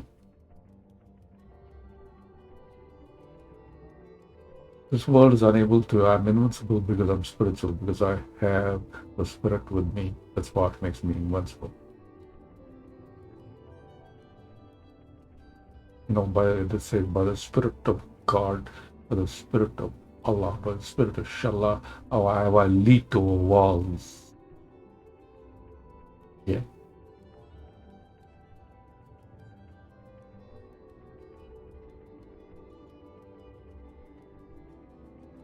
And also, you want to know the truth about religion and spirituality and science and technology and leadership and how to be a queen and king. All those things are all with me. You know, we have all the greatness. There's a whole list of things that you need to do, and all those things that I need to learn. I spend the good part about me is, well, I might seem to be like impoverished and poor. I can get rich all of a sudden. Like bang, all of a sudden I can get rich. Why is that? Because I invested in myself. I invest in myself a lot. I've invested in my spiritual being. I've invested in my health. I've invested in my knowledge. I've invested in skills. I have like several like unbelievable skills that I need to teach you too. It's my skills and my ability, like all of a sudden, bang, I have like a fortune of money. So I need to teach you all those skills too, unless you want to be, like I was a little bit disappointed when you said you wanted to be a teacher. I said, wow, you want to be like a teacher? But then I realized that you're right. You're really, really right. You're not talking about yourself. It's like your grandmother talking to you through you. Your grandmother was a great teacher. It's a noble profession. But also you have to realize that your grandmother was a teacher who learned a lot from herself. She had like 2 master's degrees. She had like a master's degree in like, she knows Sanskrit, she knows Urdu, she knew about nutrition and all these fucking trends and all that are still going current and trending on TikTok now and all that. Your mother knew them, your grandmother knew them in 1970. That's how advanced she is. And you've really missed out all that opportunity to learn all that wisdom and knowledge from her. And that mathematics and the crochet and making stuff out of nothing and making art out of like nothing, cabana and all those things you have like missed out because you've been trapped in this cage of estrogen and this gender stupidity, this gender wars. But girls are good and bad and bad and all that crap shit about. It's a myopia, darling. You got to stop looking at yourself as a victim, because to be a victim, you have to be a fucking loser all the fucking time. You can't be like a winner and say, I'm a victim. I'm a victim of success, man.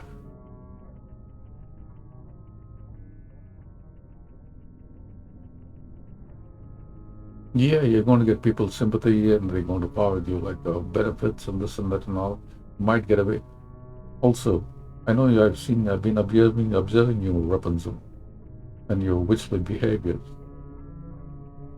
You know how to use and manipulate this world for your benefit. And like in a bad way. Lying and cheating and turning and make-believe and all those crap shoots. But let me tell you this, darling. That deception is going to come back to bite you in the ass. It's going to be your undoing. Okay? Because you gotta learn while you might think that I'm rowdy and bad and hard and all that, I find ways of doing everything legally. I find ways of getting by speaking the truth. I find ways of getting by being a good man. In the end, you got to make a choice. It's about, like a Jedi. You can be like a Darth Vader, or you can be like a real noble Jedi. It's all fundamentally a choice. You're making a fundamental choice of the good or evil. There is the point. That's the virtue of being a human being. That's the virtue of civilization. That's the virtue of you have a choice to either color the truth. That's another word for color. Color is like to mess up, to adulterate the truth, or to say lie. It all starts with intention, Like, what are your intentions? Are your intentions to fool that poor handsome boy and take all his fucking money and then blackmail him after getting big children and say, oh, I found a way of keeping you here forever and we're going to go to court forever and ever, and you and me, we have to text forever and ever and ever. Yeah, and you will never be happy with another man. I will ensure those fucking things that keep on fucking your life.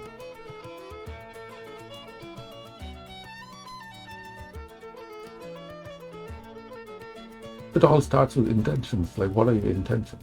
You got to. So, I would urge you in closing is to find your goodness. Find the goodness in you. Be a child of light. I think you're very influenced by Jesus and Mother Mary. Oh, did I mention I started going to the mosque? Yeah, because I've acknowledged part of me is like very big. Part of us is a very big family in Islam, and so all these years I've been in denial of them. So to acknowledge them, I started going to the mosque. So you two are like a major Persian princess. You're like the princess of one of the wise men. You know the three wise men that came to see Jesus? Do you like them or you not like them? Were they Catholic? Were they Roman Catholic? Nah. Yeah, so we are, that's my darling. We are the real wise guys. You can always tell somebody, you know, my daddy is a wise guy. You fucking fuck. My father is a wise guy. You better be careful. He's a real wise guy.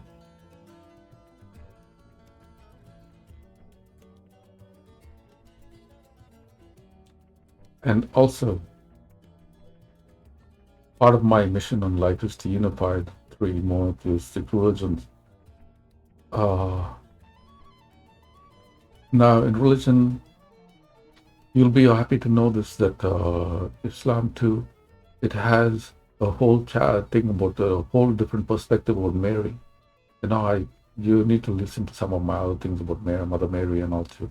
So actually speaking, if you read the Quran, if you read the holy books of Islam, now that you realize that Muslims are actually like good Catholics because they believe in the virgin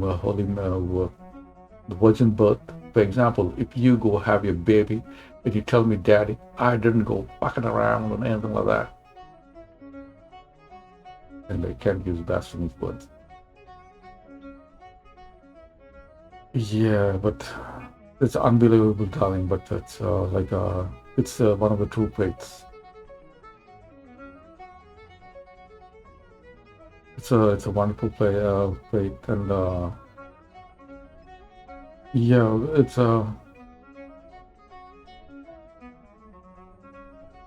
we need to.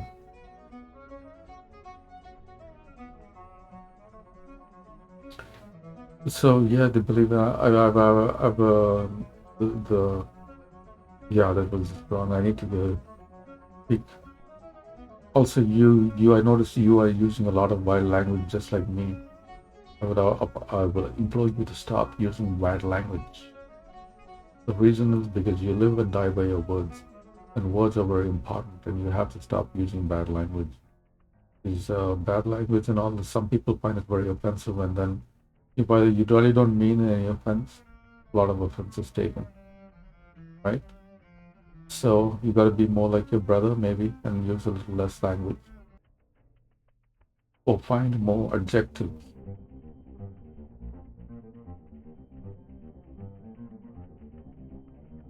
So getting back to the actually, Islam they're very much Catholic too, because they believe in the virgin birth. They believe that Jesus is the Messiah, and that he was born of Virgin Mary, and that the Jews are pretty wrong for not believing and acknowledging Mary. And yeah, there's a whole chapter into that. But again, now in Islam, they talk about woman, and yeah, I'm pretty sure you might think that, oh, daddy's going to make me dress like hide myself. And, you know, darling, you gave me that painting. Uh, let's explain. Your opinion of me is that I'm going to prevent you from having fun. My analysis of your painting is that I'm like going to make your life black and white. I'm going to take out the color and the joy and the hue and the fun out of your life, making you wear on like a burqa and wear on like a hijab and like keeping you locked up in the house and making you do nothing but Java programming. That's what your painting speaks to me and says. But no, that's not true. Now, when you look at it's all perception. The law is perception. When a person or woman dresses up, yeah, there's another thing. And you're a modest girl. You dress very fine. You dress like really like your grandmother, very modestly and all that. But I was just mentioning about the hijab and all. That's not really for sake of prevent you from showing your beauty. That's not the reason why women in Islam wear on a veil and all that. It is because it's to give you your privacy, so that nobody can look at your enchanting beauty. Because sometimes, like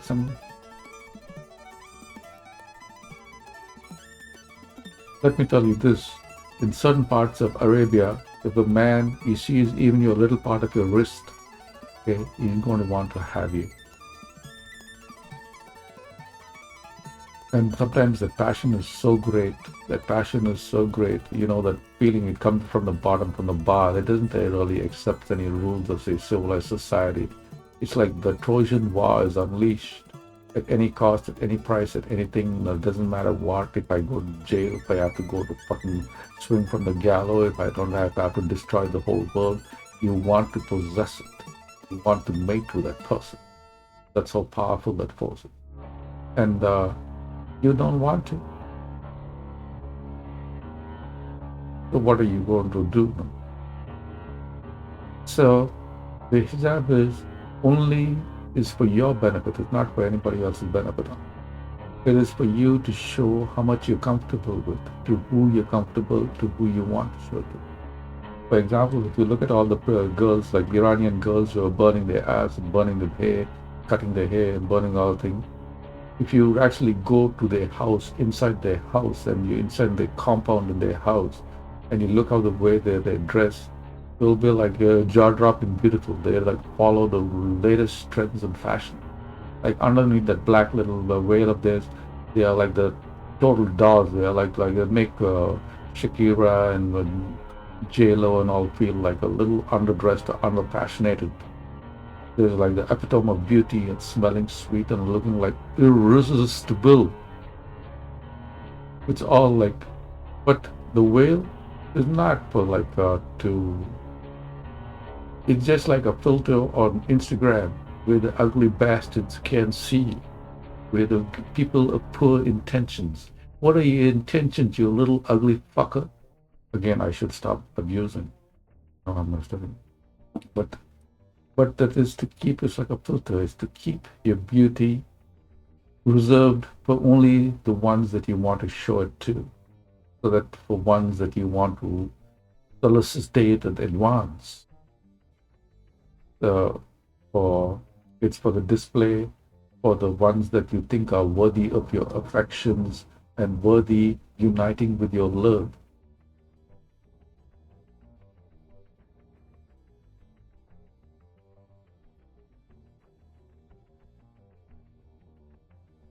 Mm.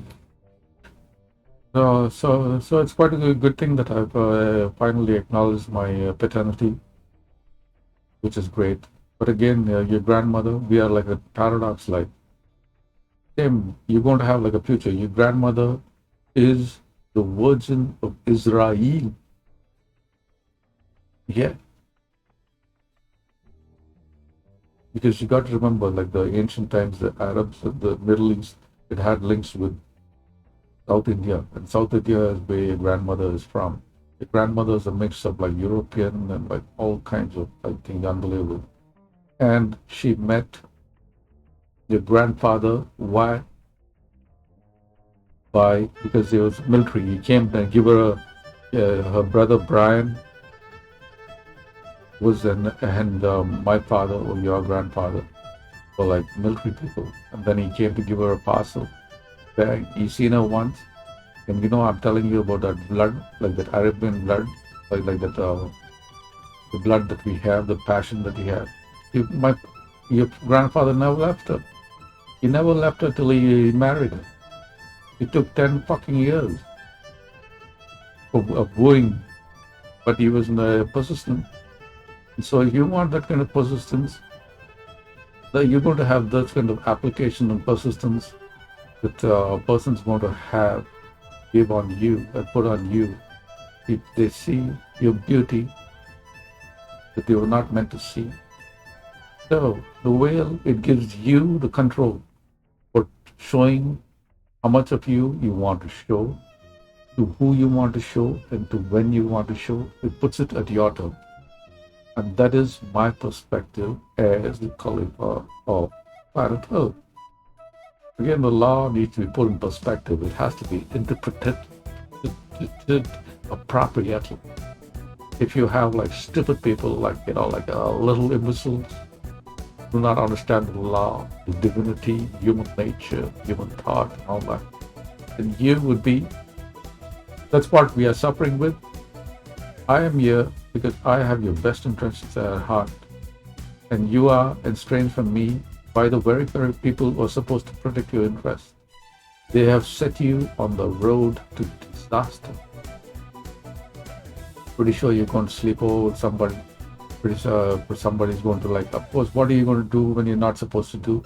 It's like, I go and have a little wait, and then you're going to have a little wait, but you're going to have a little drink, like everybody, like the movie stars in the sitcoms on Instagram and things of drink.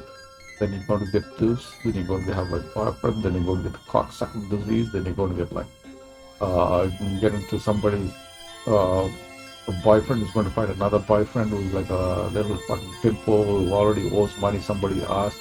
He already has a bad habit. He has to recruit new people to get the business. And then you're going to be like a pimple, fuck, motherfucker, something, same thing. You're going to get stuck. Why? Because you're not with me. You do not have the protection of the wise guy.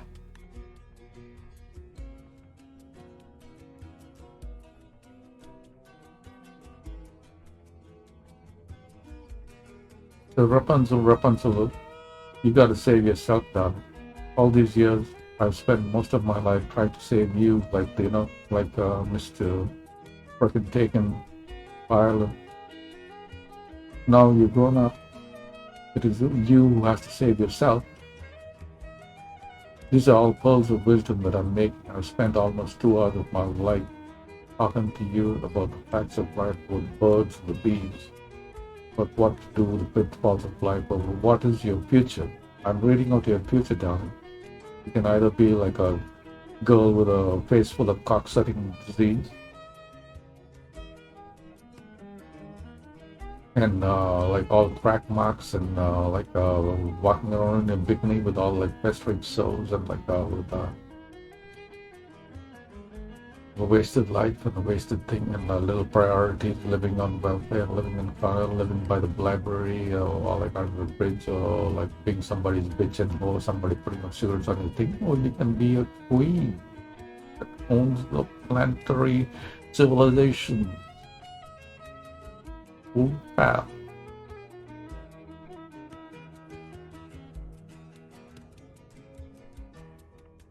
Well, and also you got to realize that you have little other little sisters too. You might think that they are at constant war with you, but actually they are offering you the most sincere compliment, and that is they're flattering you and they're copying you. Copying and imitation is the most sincere form of flattery or compliment.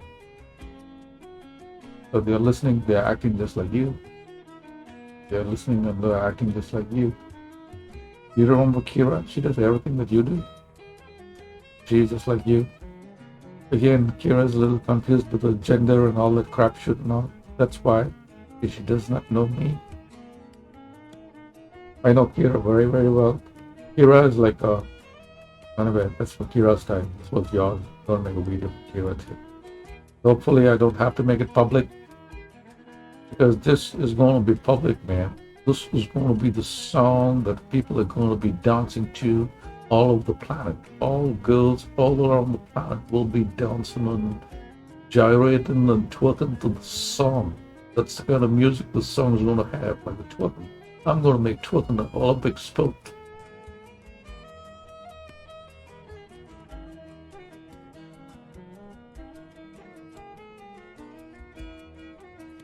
So yes, of course, I love you, darling.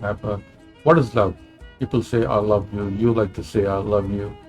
You like to express. You're a very loving child, but you don't know how to express it towards me or towards me. You got to learn how to express your love.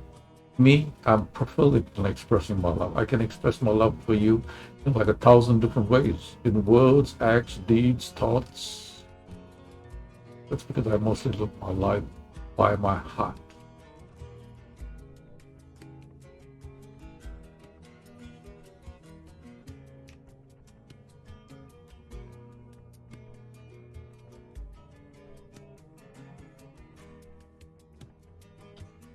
So I hope to see you around soon and bring your sisters too. And no, I'm not going to beat you or fight you or punish you. That's the thing about a father. The father is always fucking forgiving, giving. That's the thing. That is what love is. Love is, even though people fuck you over, you still forgive them. That is what love is. Love is not without without fucking condition. That's like true love. The real love is, even though you're angry and mad and you know this person has messed you up and caused you thing and put surveillance on your freaking computer and screwed everything up, everything, and did this and did that and all that and said lies about you and all that, but just let it go. Okay, that's what love is. And I'm the only really man who really, really loves you true. And you are my love, because you're my daughter. You're part of me, sits within your stomach. And whether you like it or not, I am part of you, and you're part of me. And you're part of your grandmother, and you have a long, long, long chain of people that are all part of you. That's why when you get involved with somebody, you have to see what the thing. If you're looking long term, you got to look at their family too. Because when family gets married, you either get stronger and bigger, and then your families grow and you become a stronger community. Because in the end, you have to interact with all those fucking people because they love him and you love you, and they think, and if you are in contention for fighting and partners for love and attention and all that. So it's really not going to last a long time unless you're married with somebody's family. So you marry into a family. And my thing about being promiscuous and all, you really don't have to, because each time you unhook with somebody and you really don't want to break up with somebody, you like hurt part of your own spirit. So you might as well do proper diligence and see if it's worth breaking out.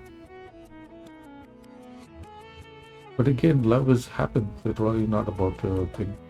Just be. Love is when you getting involved with another person. Getting involved with another being is you open yourself up to a whole lot of liability and vulnerability, especially for estrogen producer, the estrogen camp, because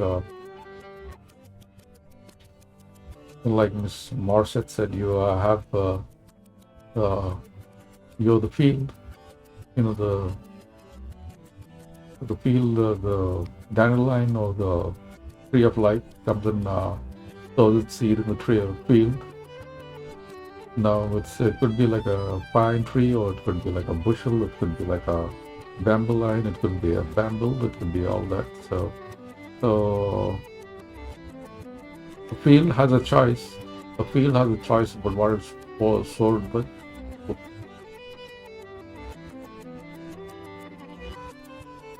This is the music I play. I hope it answered all your questions, all your answers. I'm doing this extempo like I do with all my other things. So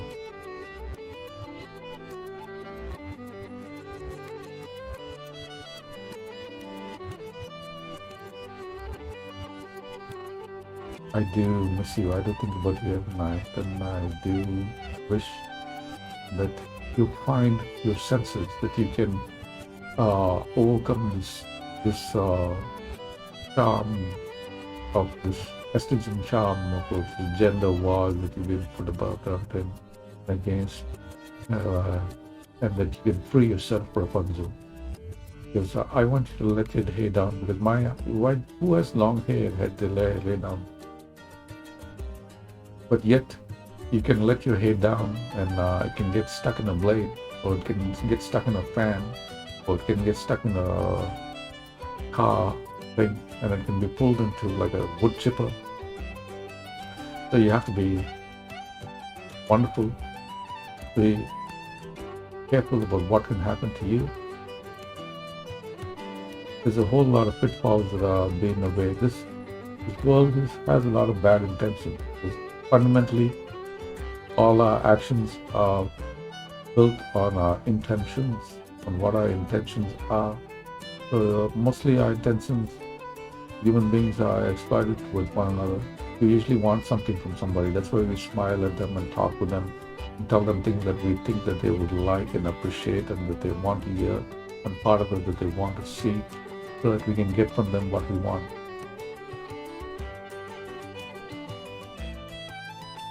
So you will find enlightenment, and you will find spirit and all. But in the end, life is about the journey, darling, and you can make it as happy and as safe and as wonderful as you like, or you can make it as difficult and sorrowful and bitter as you like. Happiness is a choice. And yes, you can be a good teacher, but first of all, you have to learn. You have to be like a good thing. You have the abilities. The reason why I was disappointed when you said you want to be a teacher is because you can understand anything. You can learn anything. You can absorb anything. You can understand complex matters. You can understand things that are like in steps of many things. That takes a lot of abstract thought. And you just want to be like a KG kindergarten teacher, like this morning. So the thing is, you can be a teacher. Like me too, I'm getting into teaching. That's why I started, because our family business is teaching. We are noble professionals. Your grandmother was a teacher. Your grandfather was a teacher. Your brother's a teacher. You even taught at the University of Colorado. And I'm a teacher too. Whether you like it or not, I used to teach mathematics, physics, and chemistry. I see trigonometry, I see calculus, different calculus, engineering, mechanics, programming, all kinds of things. I am a teacher too. You can call me Rabbi, Rabbi. But the thing is, you have to acquire enough knowledge. So you can be a heart surgeon where you can take your little razor and cut people's heart up.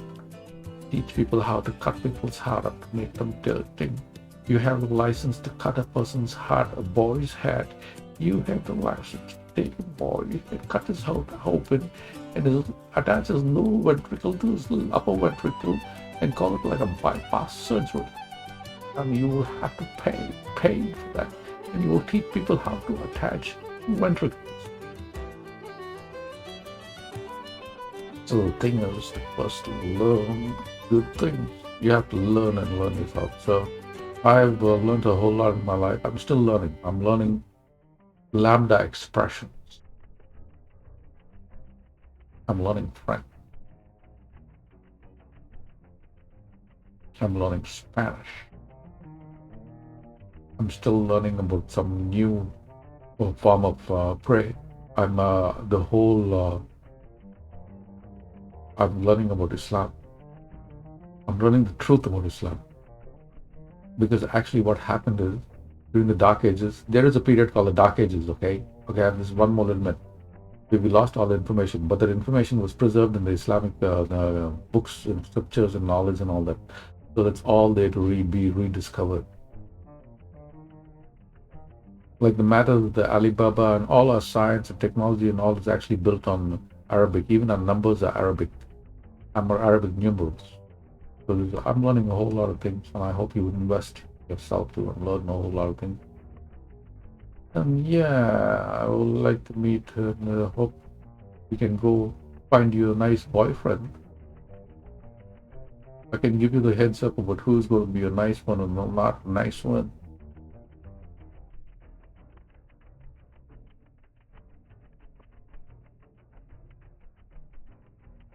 Yep. So, okay, darling, I hope to see you sometime soon. I even might be getting married. I've been marrying into a nice family. Yeah, because I finally understood the meaning of marriage. Marriage is when you marry into a family. You don't get married into like a freaking like some individual what do you call that? Like infatuation or something. I'll be like yeah. But the conditions you are my priority. You are my first love. You are my highest priority. Conditions is that's why I would like you to be part and involved in find, finding the new family, because you're going to be part of this family too. You are going to have your designated spot, and you have to come and collect your designated spot. It's available just beside me. Okay?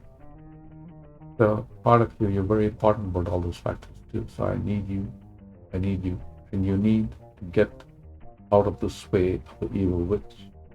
You need to get out of the sway of being fooled. You are being fooled.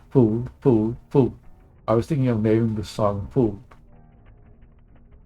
because finally you're going to be like 50 or 60 years old, and you're going to realize that you've been fooled all along. Yeah, and then you can do shit. You become old. So, chop. Wake up, wakey. I'll see you soon. Okay. Bye, no. Bye, and I'll see you soon. Yeah. Bye. I'm gonna find like a fine level down. Yep, and I hope you find fine boyfriend too, and you have like a fine life. And I hope you're enjoying your acting. And there's going to be a whole lot of stuff that I'm going to be doing. It's supposed to be like a movie where this man's own children don't appreciate him, so he goes to the slums and he picks up children from the slums and he teaches them all how to be great. So that's what I'm going to do, and that's what Hogwarts is. It is a school of knowledge by donation only. So if you don't come and learn how to be great, I'm going to teach strangers how to be great. Yeah. Lambda expression. Go look up lambda expressions and see if you can understand jack about it. And you'll see and you'll know who I am.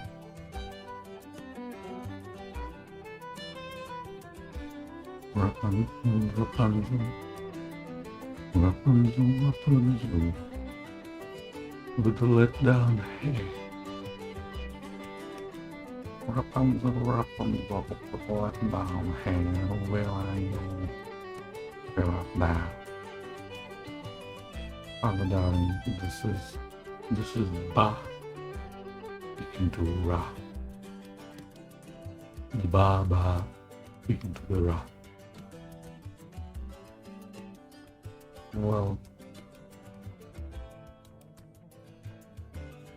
you know me a lot, you know that I do repeat myself with the wells in the soul. We're going to make this about you. But I'm making this recording fully knowing that, you know, this device is under surveillance. This device is being monitored. And all could be the... But I'm doing it because you are Rapunzel now, and use man dirty. I have to give you your birds and your bees, birds and the bees conversation. But this is it. This is the one that I'm giving to you. I mean, I'm supposed to give it to you in person. But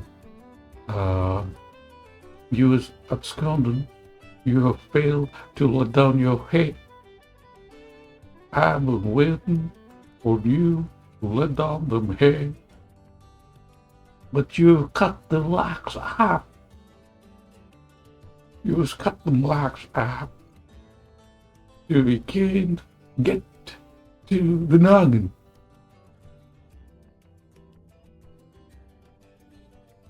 Now putting in what are those called? Extensions. Yeah, I suppose you have fallen for the extension industry. So I must mention, like just like my father's, and I'm pretty sure his father's father. I really don't know how old you are, so I usually think you're like 14, 15, right? Yeah. So it doesn't mean that I don't know that you when you were born, when you were born, and when you were not. It's just that's how men usually are. They are hard for them to remember certain dates and time.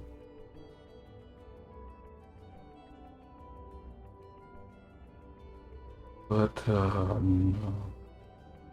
so getting down to the matter of food, yeah.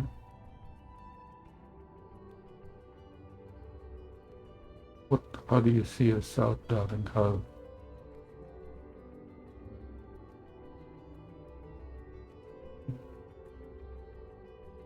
In life, most of us get fooled all the time. I've been fooled several times. And what exactly is the meaning of being fooled? Have you been learning new words? Yes, you are. Actually, you're one of my real. If you like, you know that brother, like I already mentioned to you, you're two, not one. You are two. And I'm going to be that other bar that's sitting right in your belly. Yeah. So you might as well get to know me as a person. Like, who am I really at? Again, much of your problems are because you have fundamentally failed to follow the rule. What's that rule called? Get your facts right. You fail to acquire the facts. Instead, you're trying to be blissfully happy with the facts.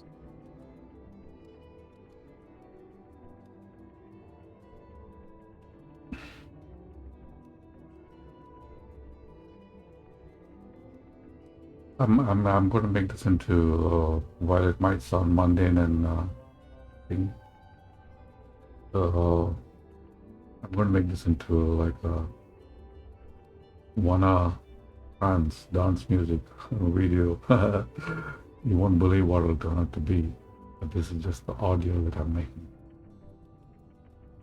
Yeah, that's how you do it. It's like the Stevie Wonder, you know that we are the joy of singing. We sing, I just go play, I love you. Yeah, we used to sing that song. It is. So he's one of the one who invented this. It's called layering music. You create the audio and then you create a layer of drums and another layer of guitar and then some funky ting ting ting ting ting ting music. And you put it all together and yeah, you have the best song in the world that everybody's singing and dancing to and obeying and holding it as the real standard of the birds and the bees that a man would deliver to his fine, beautiful daughter, princess daughter, Miss Rapunzel. Rah, rah, rah, rah, rah, rah, rah.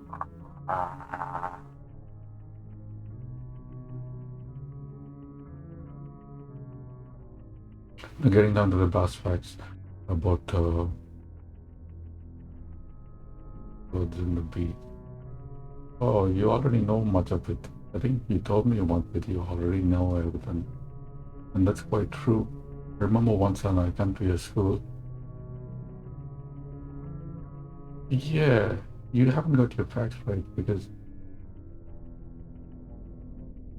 I think your teachers and all were trying to make me know that you already know everything. You had a picture of a vagina and you were holding it in your hand and you were walking like slowly, like you kept me waiting like 15 minutes to like take that little picture from your class, take the picture of the vagina, of the female vagina, the autonomy of the female, and go and put it